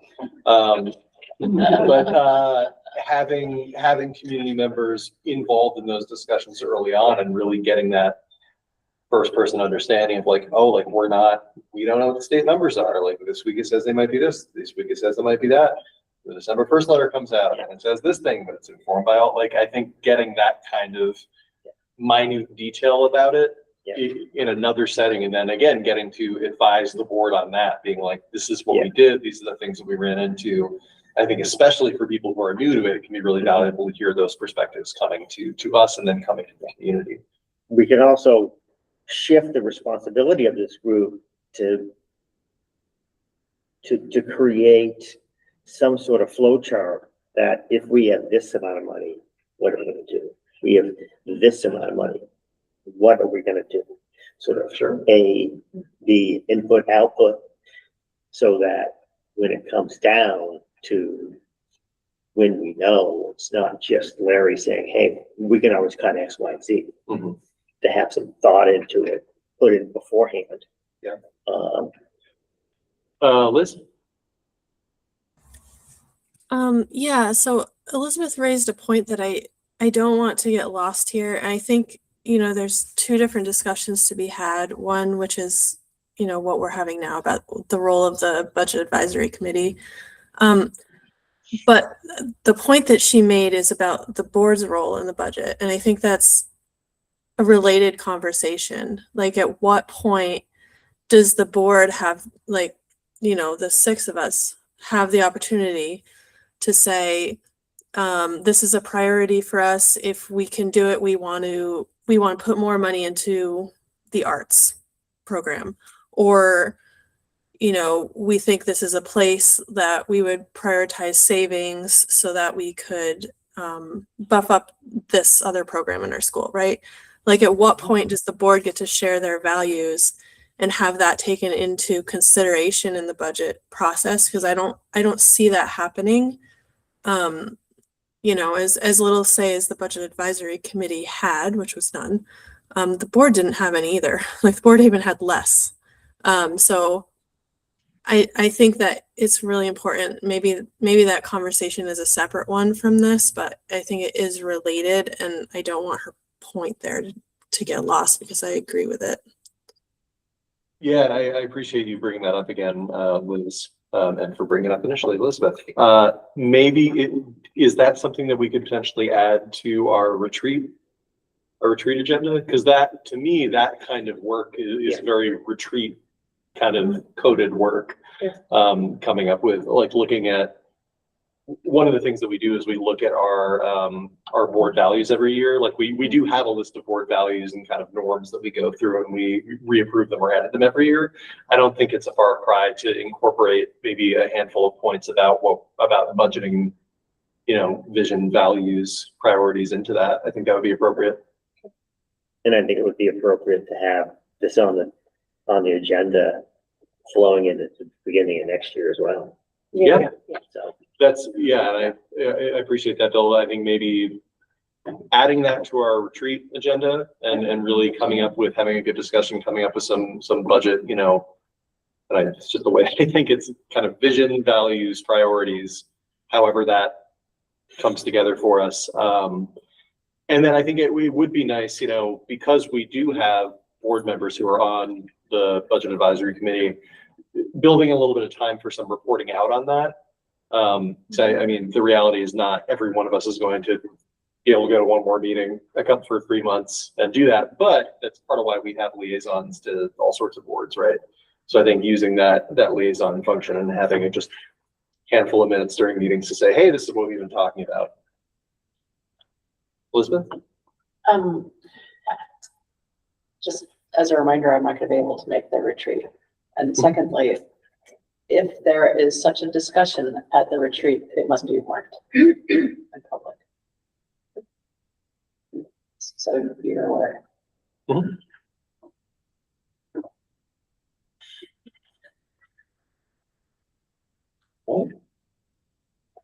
Any other final thoughts on that, or I think we made some good progress.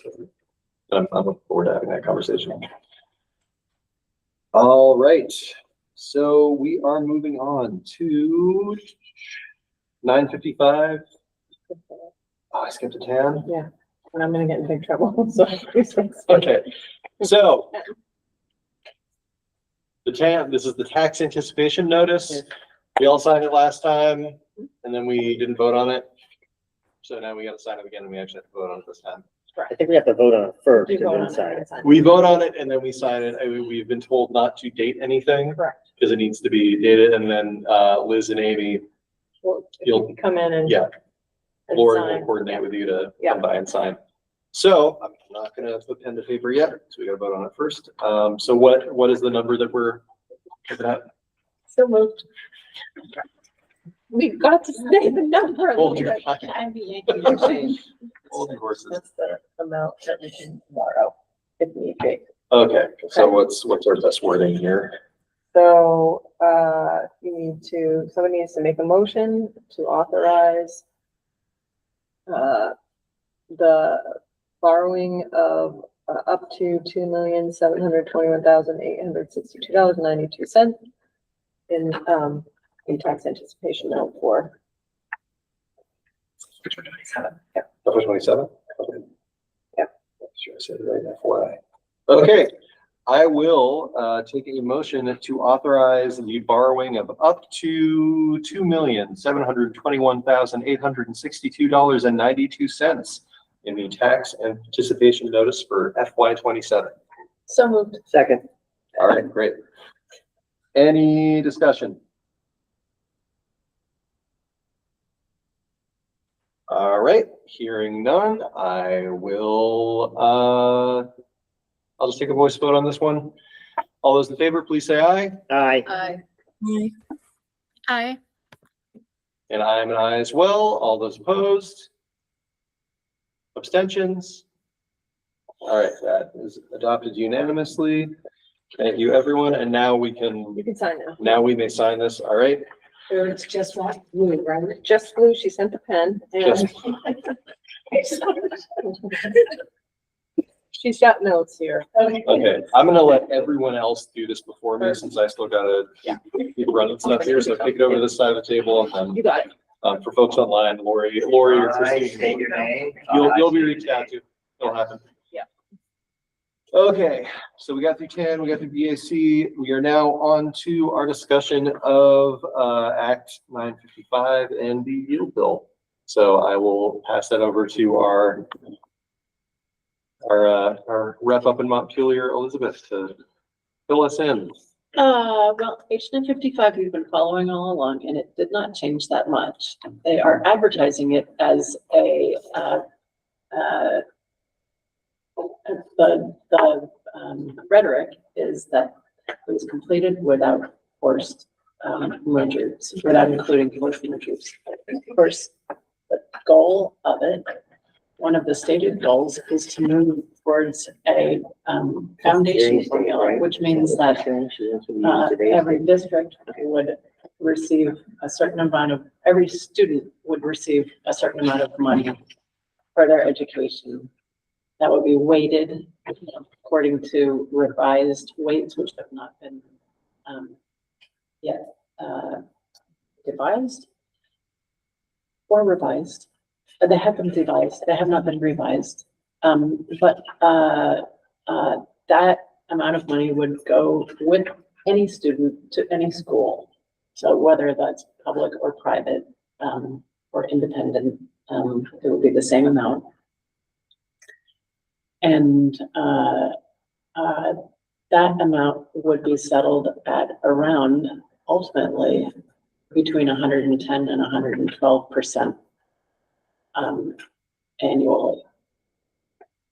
And, 110 and 112%, meaning 110 or 112% of last year's budget. So, ultimately, districts that are able to spend 110 to 112, or whatever the foundation formula winds up being, on their students would not have to vote on budgets. The role of the board would be how to spend that money, but the budgets would no longer be voted upon unless the board voted to spend more. And they would have so-called opportunity grants of up to 10% more than that. But the towns would have to vote on whether that was a possibility. Now, because of the nature of the foundation formula, many of us believe that that actually is forced mergers, because in order to be able to have the capacity required to be functional and not operate under threat of peril, would require. And so it allows for the CSAs, which are collaborative education service, cooperative education services agencies, of which we are already a member. And so that's supposed to be a cost savings thing, but it's not, ours is not fully in action yet, or it is. It is, It is. yes. So we're already saving money using our, Yeah, some, yes. And the goal is to find more efficiencies and save more. Hartford is actually a member of the CSUD that is to the north of us. Hartford is actually not a member of our CSUD, but they have applied to become a member, and they do share some services already with us. In the Not us. Vermont Learning Lab, the BOCES, the first BOCES. Yeah. Hartford is not a member They're yet. not a member. Right. They're a member of the one that's north, but they have applied to join. They are, yeah. I'm not sure why they would be a member of the one north, just because of distances. In the plan, they're a member, they're In the plan, they are They're way north, up north. and that is because they're a member of the one that's up north. Yeah. It is not because they screwed up and accidentally put them in a different, organization different from the one they, chose. Okay. So 955, getting down to brass tacks. It includes the, what is it called? The Vermont Learning Collaborative, as the kind of, fiscal agent for us to be able to able to pay moderators to guide us through mergers. There's a lot of language in H 955 about mergers. And there's a lot of language about not being able to back out of mergers. Once you're merged into a district, you're not allowed to even bring it up for I think 5 years. 2030, I think it's 2031, but those are allowed to start taking place. Those discussions are allowed to start taking place in September. And they're supposed to be really fast. Like they're supposed to be completed by town meeting day of 2028. And, so all towns will have voted, whether or not to join whatever, merged district we decide. You said 2028. Town meeting day of twenty Voted, twenty. it's voted by the public in March of 2028. Yeah. If there is a merger proposal, that's when it goes on the ballot. Yeah. For voting. You can, decide that you don't want to merge, but you have to provide a rationale for that. I made sure over and over and over again that it was possible to, create a merger that was not necessarily the one that was suggested by the, bill. There is language in there, but they shored it up during the committee of conference. And so that it was implied by the original bill, but the committee of conference made it explicit. And one board member per district on the merger committees is what I heard today.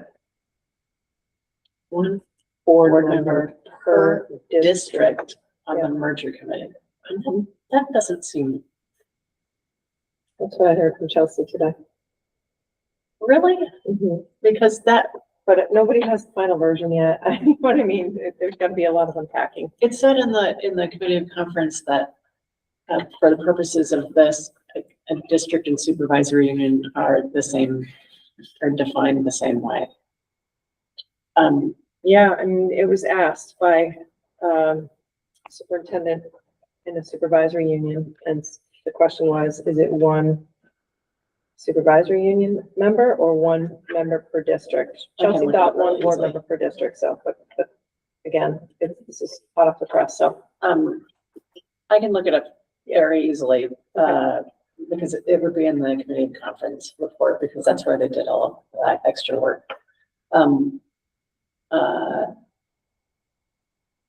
So we are put with, I think now, as of the committee, not the committee of conference report, but the Senate version of the bill, we originally were, in the House version of the bill, we were paired with Woodstock, and we no longer are in the Senate version. I think Woodstock is alone in the final, or maybe the committee of conference, in the final outcome. And we have been suggested with Hartford, which is interesting because, let's say a month ago, we wouldn't have been able to discuss merging with Hartford because we have different structures. They're a district and we're a supervisory, they're a supervisory district and we're a supervisory union. The original bill said that, unlike structures could not merge. Which seems crazy. To go over all these similar things and that's our emerging. Well, originally, I think in the House version of the bill, they wanted everybody to be districts. 5 total.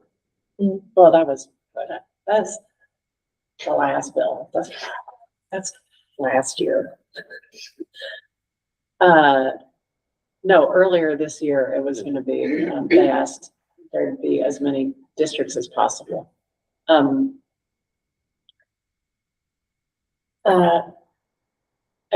describing all of this first because we then have the yield bill, which,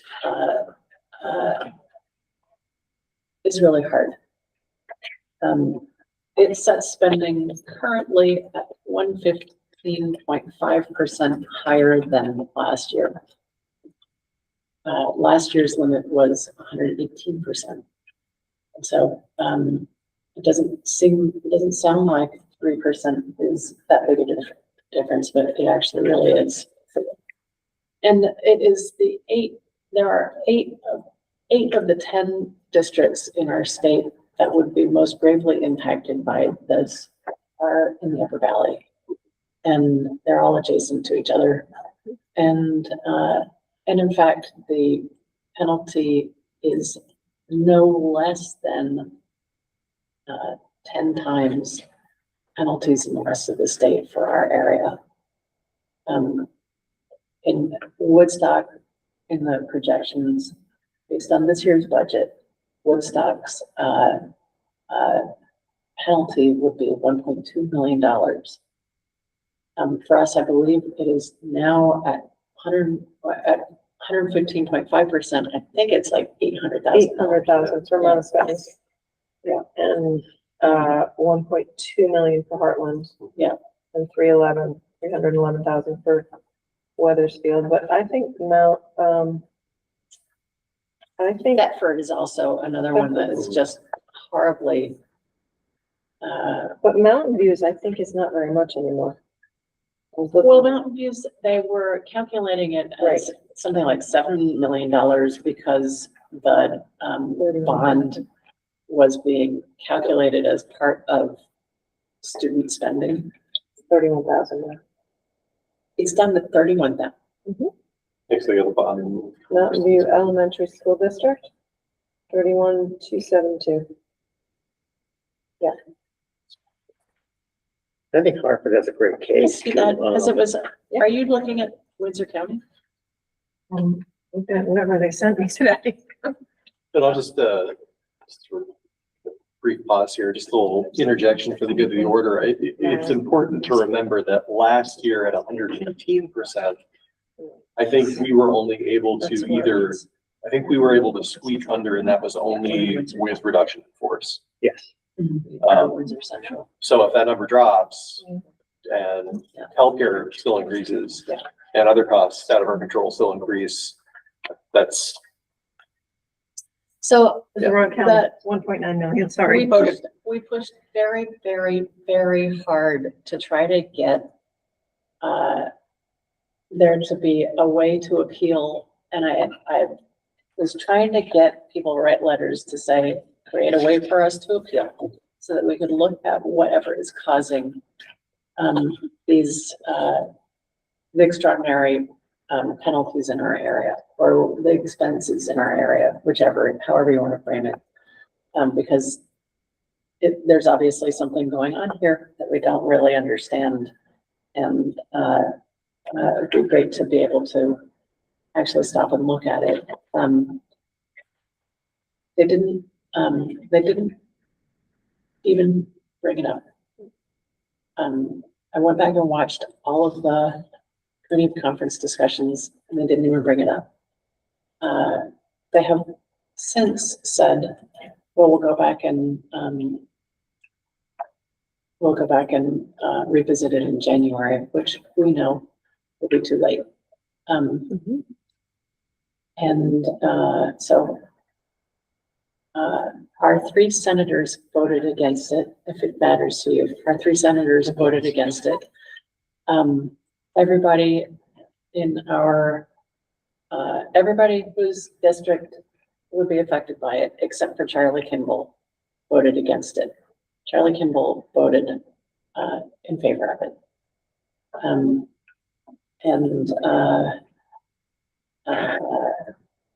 Yeah.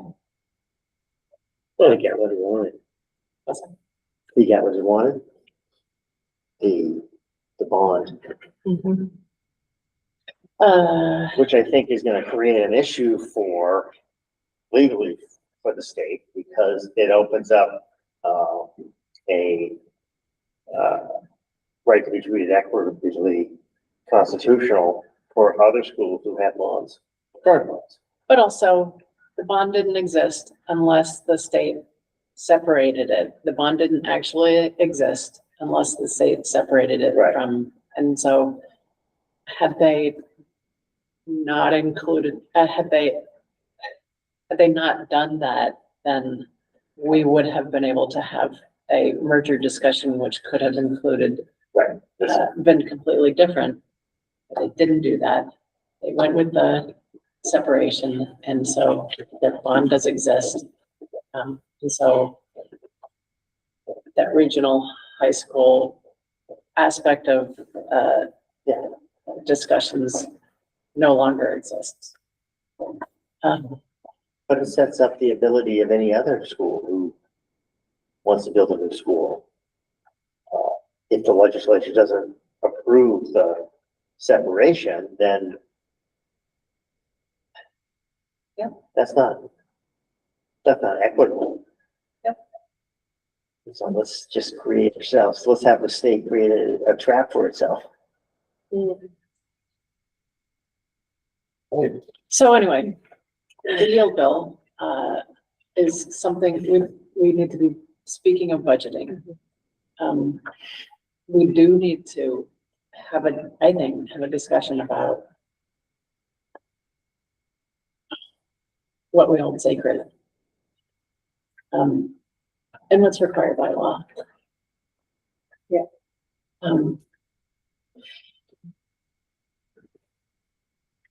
Oh, and then well,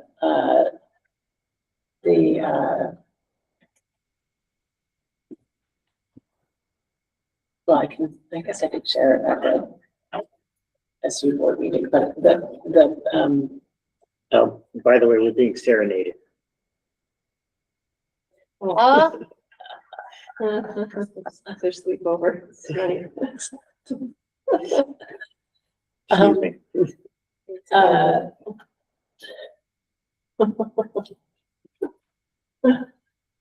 The Agency of Education has come out with revised hazing, harassment, and bullying policy. And they plan to come out with prevention policy by the end of next month. They're trying to do it so that it will be finalized by August. And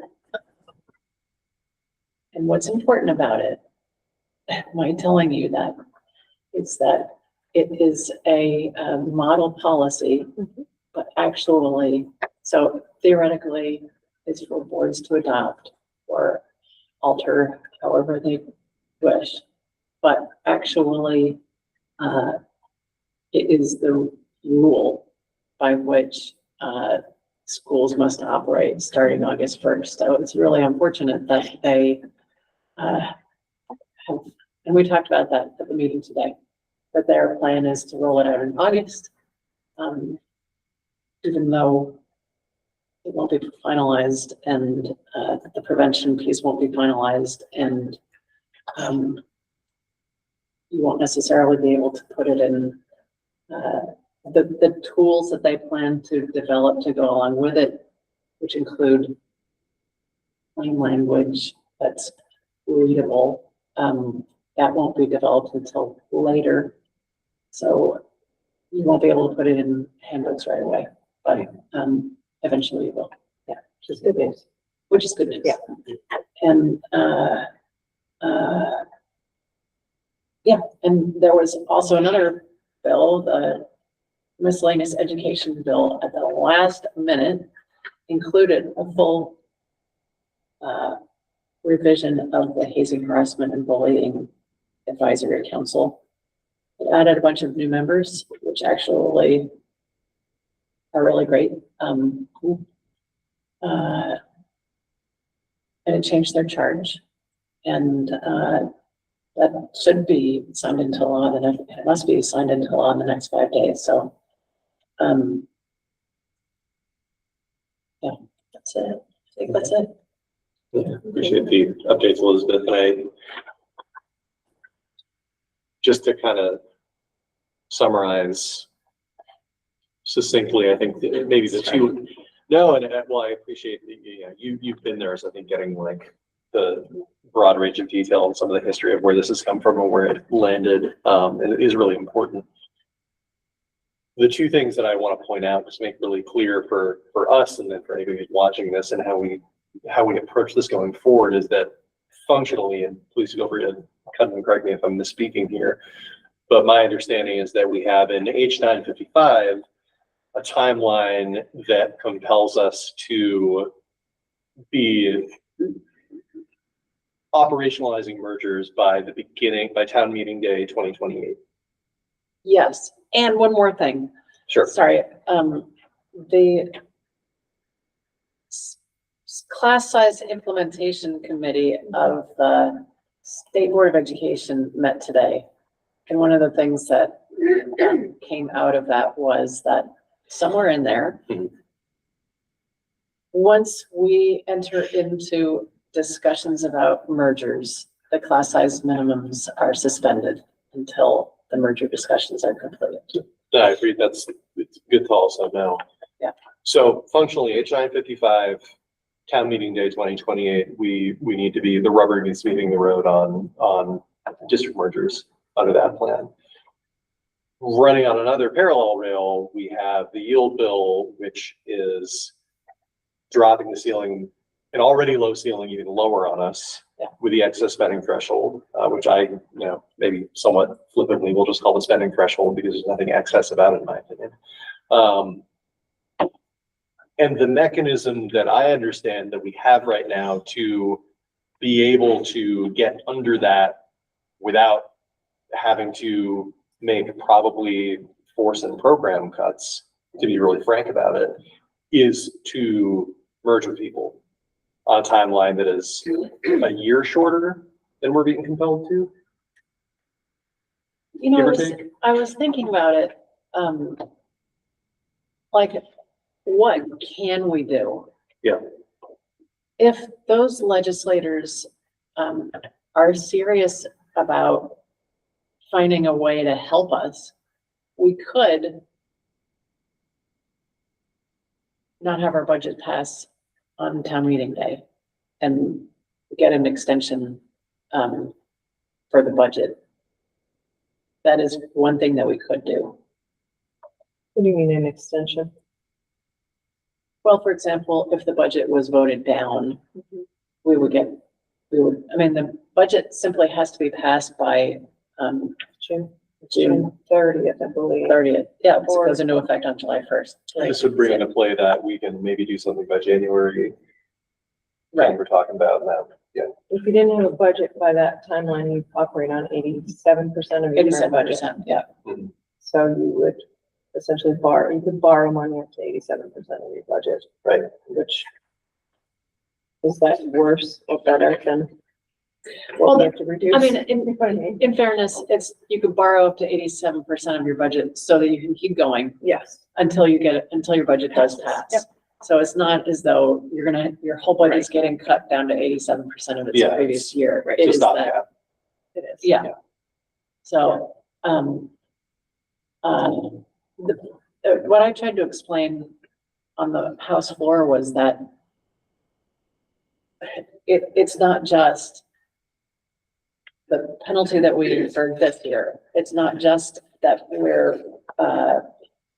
but it's also that in this year, all of these prices have risen dramatically, and we will have a deficit that we have to make up for in the next budget. Yeah. And we also have the buy down all in the same year. So, accounting for those things and staying lower than we were this year is really, without really understanding why what happened, and why what is likely to happen is likely to happen. And so I can explore more, but I feel like buying ourselves more time and having a plan for that in which we fully inform the public every single step of the way. So we don't get to town meeting and people are like, and we're like, ooh. I mean, this is exactly why I'm just trying to summarize this now and be very direct and clear about it, is that the conditions that we're facing now, months out from when we have to adopt and then vote on a budget, are that's the reality we're facing. Yeah. But the And, state's gonna I give mean, us. what's the other part of it is that any of the merger outcomes would be with another organization that feels the way that we do about our schools. So it would ultimately gain us capacity while saving, keeping all of our schools open. And bless you. So, I mean, the merger talk is at the SU level, and I'm not Yeah. in charge of this stuff. Well, I appreciate you filling us in with all that detail, and I think that this actually connects back pretty neatly to our discussion about the budget advisory Yeah. committee for this year and probably next year, where I think it's going to be really important to build into our meetings that we have an update and we're really able to continue to keep this conversation, Yeah. at a real surface level from now and through adoption season and town meeting day, because I mean, this is, it feels like the last handful of years, we've had a number of unprecedented situations, but we've broken the precedent yet again with this one. And it's going to be a real challenge. Yeah. And my hope is always that we can find a way to some sort of mechanism that can help us, persevere and retain our staff and programs to meet our operational needs, because that's really what we're talking about here. Senator Clarkson and I both asked our joint fiscal office to look more deeply into what the causes might be in this area. Yeah. And so as soon as I get that information, I will share with everybody, obviously. And as soon as I get confirmation that it would be okay for us to extend our budget timeframe, I can bring that to our July meeting. We're not having a July meeting. August then.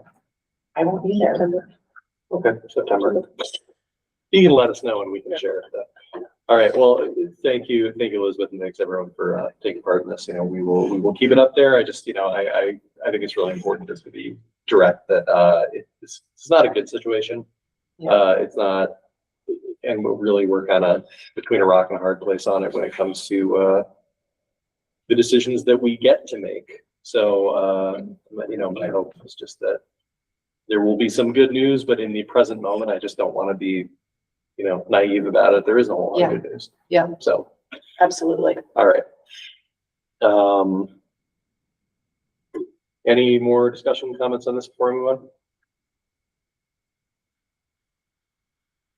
on? Just in the folder. I needed to get up. Sure. Sure. Yep. All right. Yeah, I know. So, I know we tabled this next item at the next meeting. I'm not sure what letter it is because everything got moved around, but the EQS and the Education Reform Bill, this was some advocacy that was passed along to us by our regional chair, Neil Odell. We discussed it at the last meeting. I thought that it would be valuable. It is something I think that that particular group had hoped that we could get in while the legislature is still in session, although, according to Elizabeth, who I checked in with, there wasn't a whole lot of movement on that particular issue. And this would be making the education quality standards apply to the state's independent schools. That being said, I still think that it's valuable for us to discuss it. I wanted Amy to be here to sort of weigh in on it, since you have a depth of experience both on our board and on the regional boards as well, before we made a decision as to whether we wanted to sign off on this. I still think that there's value as this will come up again in sending this to our local reps, and then, once session is back in, sending it to the committees, relevant committees. So I'm just going to read the resolution that we would be considering, and then I would just invite some, brief conversation on it, since we have covered this a bit before, and I would particularly be interested to hear from Amy, since we're in attendance last time. So this is the resolution. Whereas Vermont has a responsibility to ensure that all students funded by public dollars are afforded substantially equal access to high school educational opportunity. Education quality standards establish the state's expectations and regulations for curriculum, staffing, student supports, and school quality. Public school districts are required to meet EQS in full. Independent schools receive public tuition dollars without being held to the same standards. This creates inconsistency in expectations for schools supported by the same source of public funding, and a lack of transparency and accountability for every Vermont student.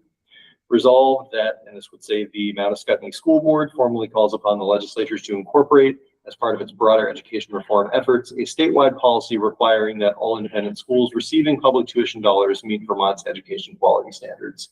And further resolve that the County School Board would communicate this position directly to its legislative delegation and relevant legislative committees. And then we have an adoption date. So, discussion. Well, I guess actually we would, I will take a motion to approve that resolution. So moved. Second. So Bill and Elizabeth, all right, discussion. I think that an alternative might be to have those who wish to sign on be able to sign on and not necessarily signing as well. Okay.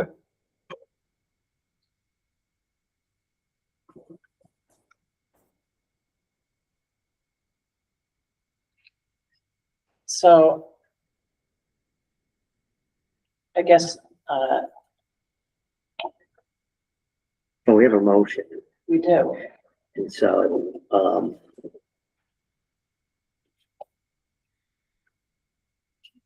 the question is, if the motion passes, does everyone need to sign it?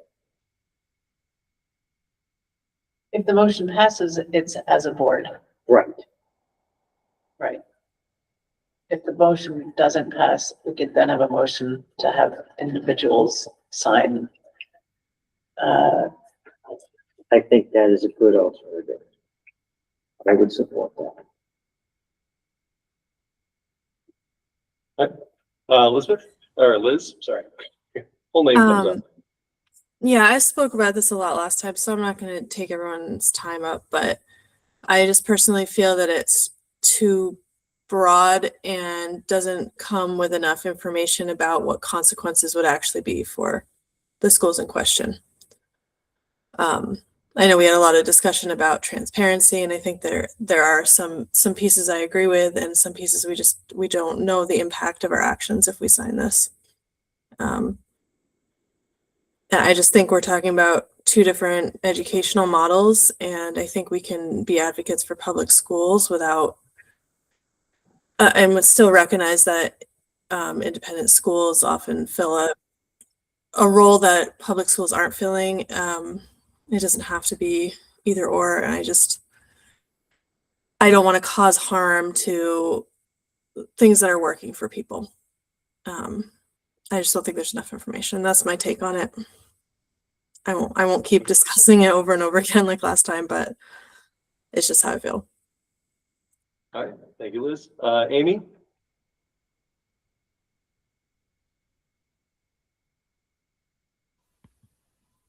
Sorry. So correct me if I'm misunderstanding. This resolution is going to be submitted to VSBA? It would be submitted to our legislative delegation and relevant legislative committees. Wow, okay.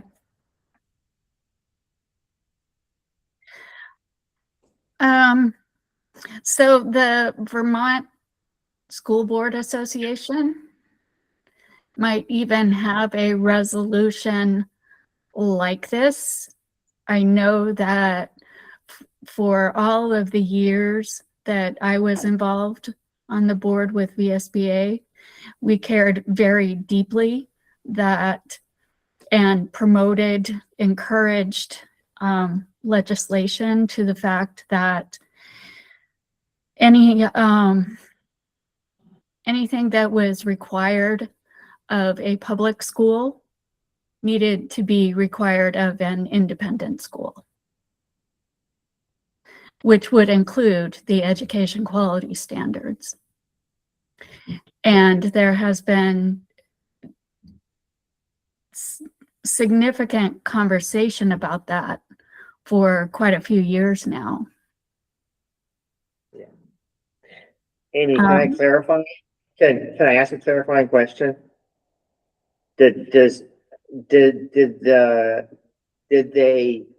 Was this when public money was involved or when public money wasn't involved? So any independent school that's receiving public money, Okay. Thank you. yes. But that has been that's been in the a talking point for VSBA for quite a while. So I mean, what happens when you send something like this to your legislative representatives? They take it and they look at it and then they decide what they're going to do with it. And they may or may not present a bill that has this language in it. And then, of course, we know that it goes to committee. And whether or not it ever makes it out of any committee is another conversation entirely. And then if it ever gets out of committee, then, you know, I mean, we all know how a bill becomes a law. But I don't feel that, yeah, I'm just a bill. Or no, Bill, you're just a bill. So I don't think that our signing something like this and presenting it to our legislative delegation, we would not necessarily be responsible for the consequences. Because once it is submitted to our delegation and they decide what to do with it, it could become larger than life, or it could just go away, die in committee, or before it even gets to committee. And heck, maybe all of those legislators that you're talking about will not be where they are Sure. by the next session. Bill? So my position is very simple. Philosophically, as an educator, as a parent, and as a school board member, I feel very strongly that any institution in Vermont, outside Vermont, user control, that takes public money must follow education requirements that public schools must follow. So that's my position.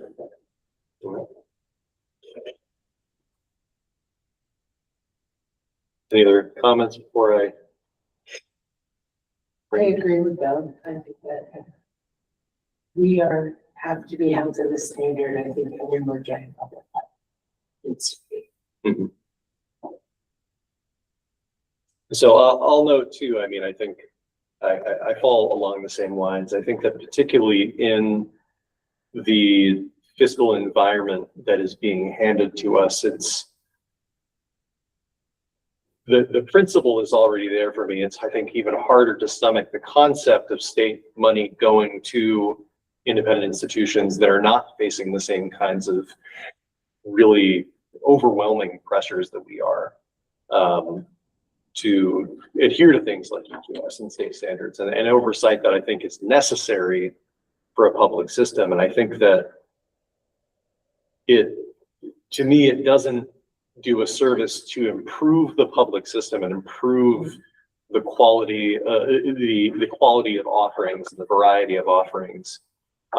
If you're sending money to a place where that kind of regulatory oversight doesn't exist in any meaningful way. I think that, and maybe it's an oversimplification, but I, as somebody who has been educated in public and private institutions, as somebody who has worked in public and private institutions and have really seen not only some of the differences, and they're not, some of them are cultural, some of them are qualitative, being, a student, being an educator, but, on some level too, I think this came up in the last discussion on this, when we talk about the experience of educating in a public versus a private institution or independent institution.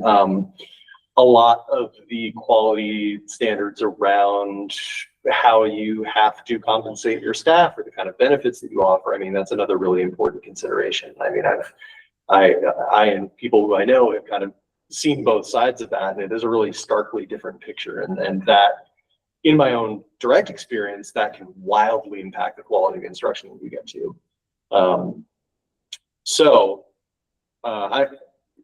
It seems to me that the majority of the board is in agreement on this. I do think that there are going to be plenty of times where the idea, we're not going to have a unanimous vote and things need to go forward. I think that because this is advocacy, I don't have any problem with the concept of withdrawing this motion.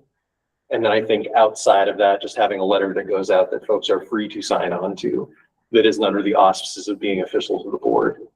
Because Elizabeth, you brought that idea up. I think that would be appropriate at this time. But I thought it was an important conversation to finish. Amy, I appreciate your experience and your commentary on that, having been on the regional board as well. I just want to make sure that was kind of brought to a conclusion here. So I will draw a motion. So, sorry, can I ask a question before we do that? Sure. So are you suggesting that it would be, we write the letter as like members of the Manascutney board, that was fine, and so say the Manascutney. We the undersigned, and then sign your name, because I would rather abstain. I don't think it's necessarily appropriate. Yeah. Yep. No, I can appreciate that they're like, and maybe you can speak to this, Elizabeth, but I think that if the advocacy is getting there and it's signed by people who are concerned, the community who have connections to this board, I don't think it really loses a lot of weight not being like an official resolution. Well, that's what I guess yeah. that's what my question was. Yeah. Is like, is there a difference? Like, is it, yeah, okay. All right. So according to my nice sheet on Robert's rules, I think that suspending this motion is tantamount to amending a motion. So we just need a majority vote. So I would move that we suspend consideration of the motion as presented. All those in favor, please say aye. Aye. Aye. Aye. And I'm an aye as well. And I believe that is unanimous. So we have suspended this motion. It wasn't. Oh, sorry. I was a no. Okay. All those, yeah. Nays, Bill, my apologies for missing you, Bill. That's quite all right. Okay, and I don't think there's anyone left for abstentions, so that can be noted on the record, and I'm happy to reach out, to folks who are interested. We can work on this offline. Thanks, Davis. Yeah, thank you. No, and I know we didn't end up taking like definitive action on this, but I do think it's an important conversation to have in this setting, regardless of where we land.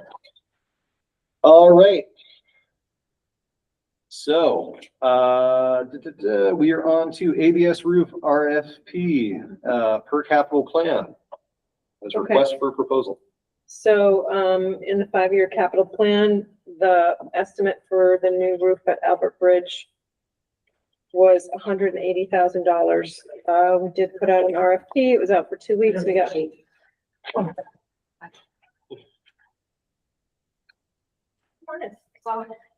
we got one bid from the Melanson Company. Jim is happy with that bid. He's worked with this company before. Unfortunately, as you might anticipate, the cost has gone up. So the estimated cost currently for the roof is $249,315. Larry would like a motion to expend money out of the capital reserve account not to exceed $260,000 so that he has a bit of a cushion in case the cost is higher. And the plan is to get to work on that roof this summer because it is in desperate need of fixing. So I'll need a vote on that. Or we'll need a vote on that. He'll need a vote on that. All right. So I will take a motion to approve the withdrawal or the Up to. withdrawal of up to 260,000 from the capital reserve fund for the purpose of fixing the ADS roof.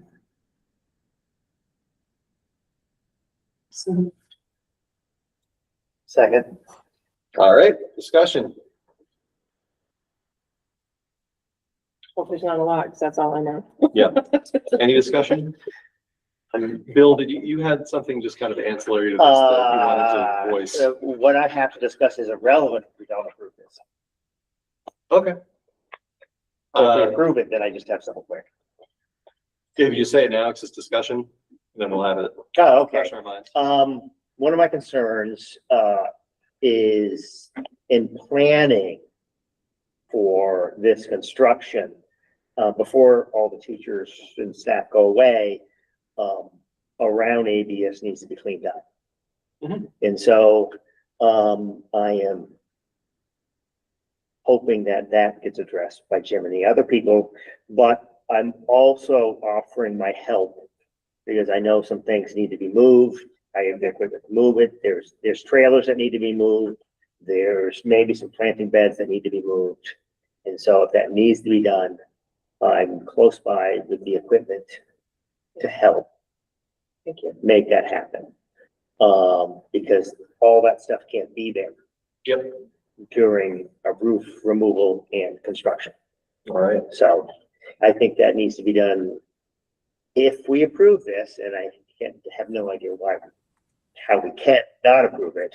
I appreciate you That needs to be done. speaking to the hypothetical world where this is approved. Yeah. Liz? Does, is there like a time, I know it says the summer, but I know the base camp's in there all summer. Is that going to be happening at the same time? Probably. So Jim is already aware of that and has worked with Base Camp to make sure that they're not doing it at the same time. He's already had a conversation about what entrance kids can use and that kind of stuff with the Base Camp crew. So I think the day camp, for some reason, I'm closely aligned with the day camp staff. As Jennifer shakes her head. I think they're planning to go to Mount Escutney when the school's not available. Yes, that's what I understand too. Okay. Any further discussion? All right. I will take a voice vote to approve the use of those funds in the capital reserve fund at 260,000. All those in favor, please say aye. Aye. Hi.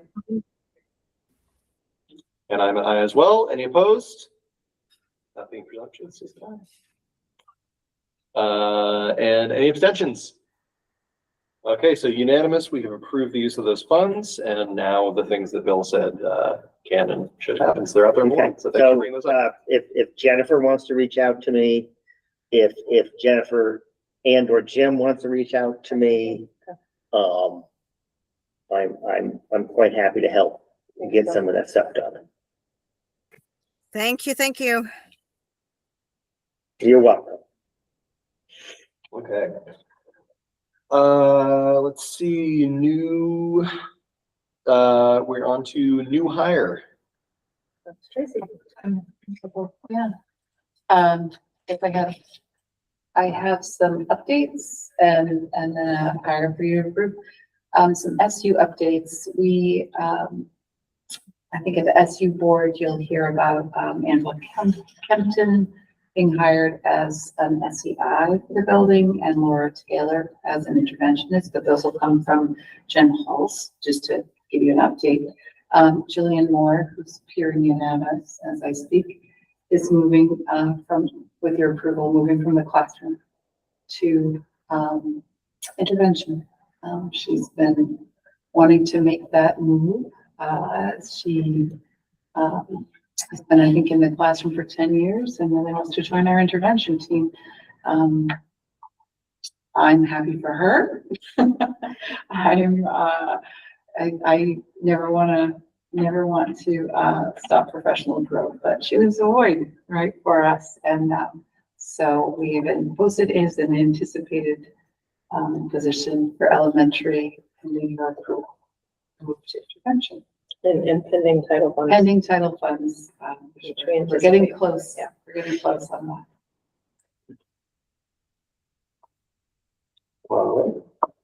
So what you're saying is we'll vote on Julian Moore and then there's another staff member to go in front of the SU board. Couple more. Okay, Yes. all right. I was just trying to keep you up to date. Oh, thank you. Appreciate it, thank you. I will take a motion to approve the hire of Jillian Moore. So moved. Second. All right, any discussion? Best wishes to new adventure. Yeah, there we go. All right, if there is no further discussion, I'll do a roll call vote on this. That's one. So I will start with Amy. How do you vote? Aye. Elizabeth, Liz, Aye. Bill, Aye. Elizabeth, Aye. Megan, Aye. and I am an aye as well. So that hire is approved. Excellent. Okay. And then at the very end here, we do have a resignation. That's correct. Yes, we do. Okay. Sadly. Jennifer, do you want to do the honors? Sure. Julie. We've been very fortunate to have had Ian Golub join us mid-year. But as you know, people need a full-time job. And so he's been able to find a more full-time job than we were able to offer. So he is moving on, which leaves us an open music position again.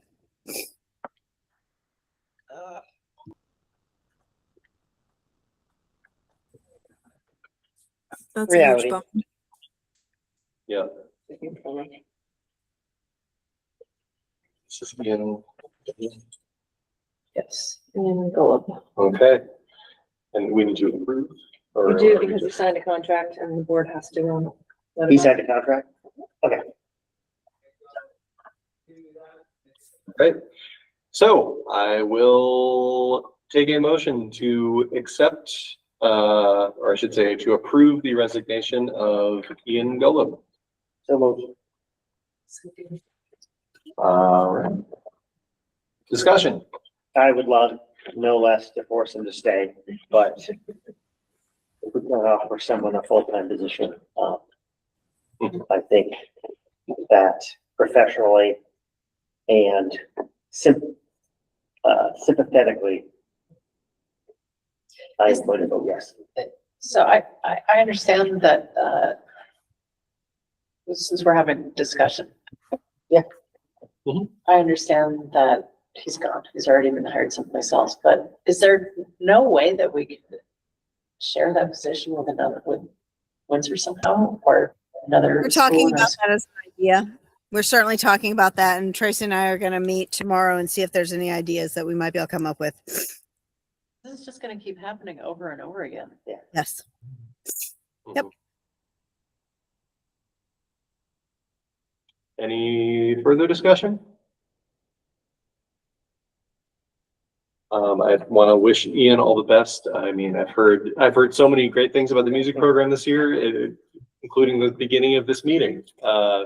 So, but you know, I know those kind of circumstances come up, and I completely understand. We can blame Claremont.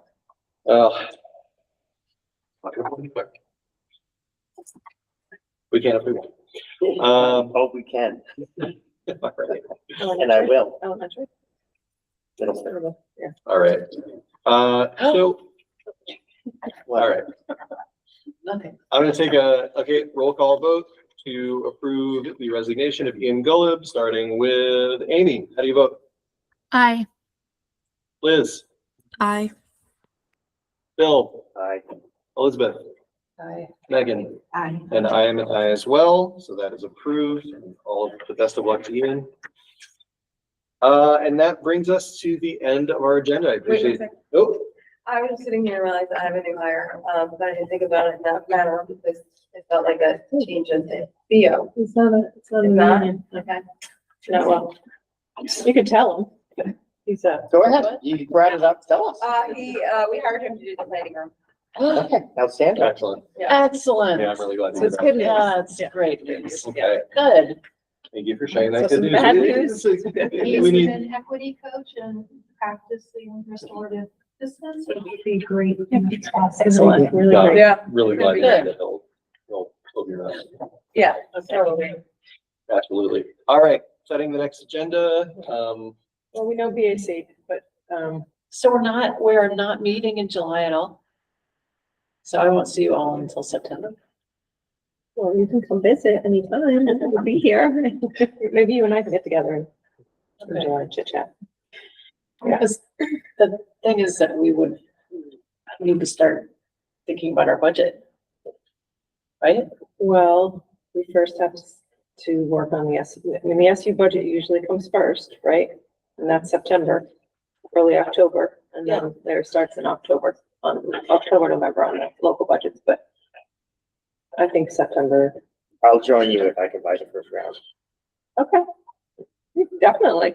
And it sounds like August is when we're gonna do our retreat day, which includes the warned meeting as part of that. Yeah, we warn it typically anyway. Yeah, yeah, yeah. Retreat. Yeah. So what I would say that for that kind of budget, vision values planning session, I know you're not gonna be there in person, but if you can just submit your ideas to that, because I do want to make sure that you're. Where is it? The retreat, Uh-huh. it's gonna be here, unless we can find a cozier spot, but all the boards are gonna be here. Yeah, we're doing one combined. We have a facilitator coming. Yeah.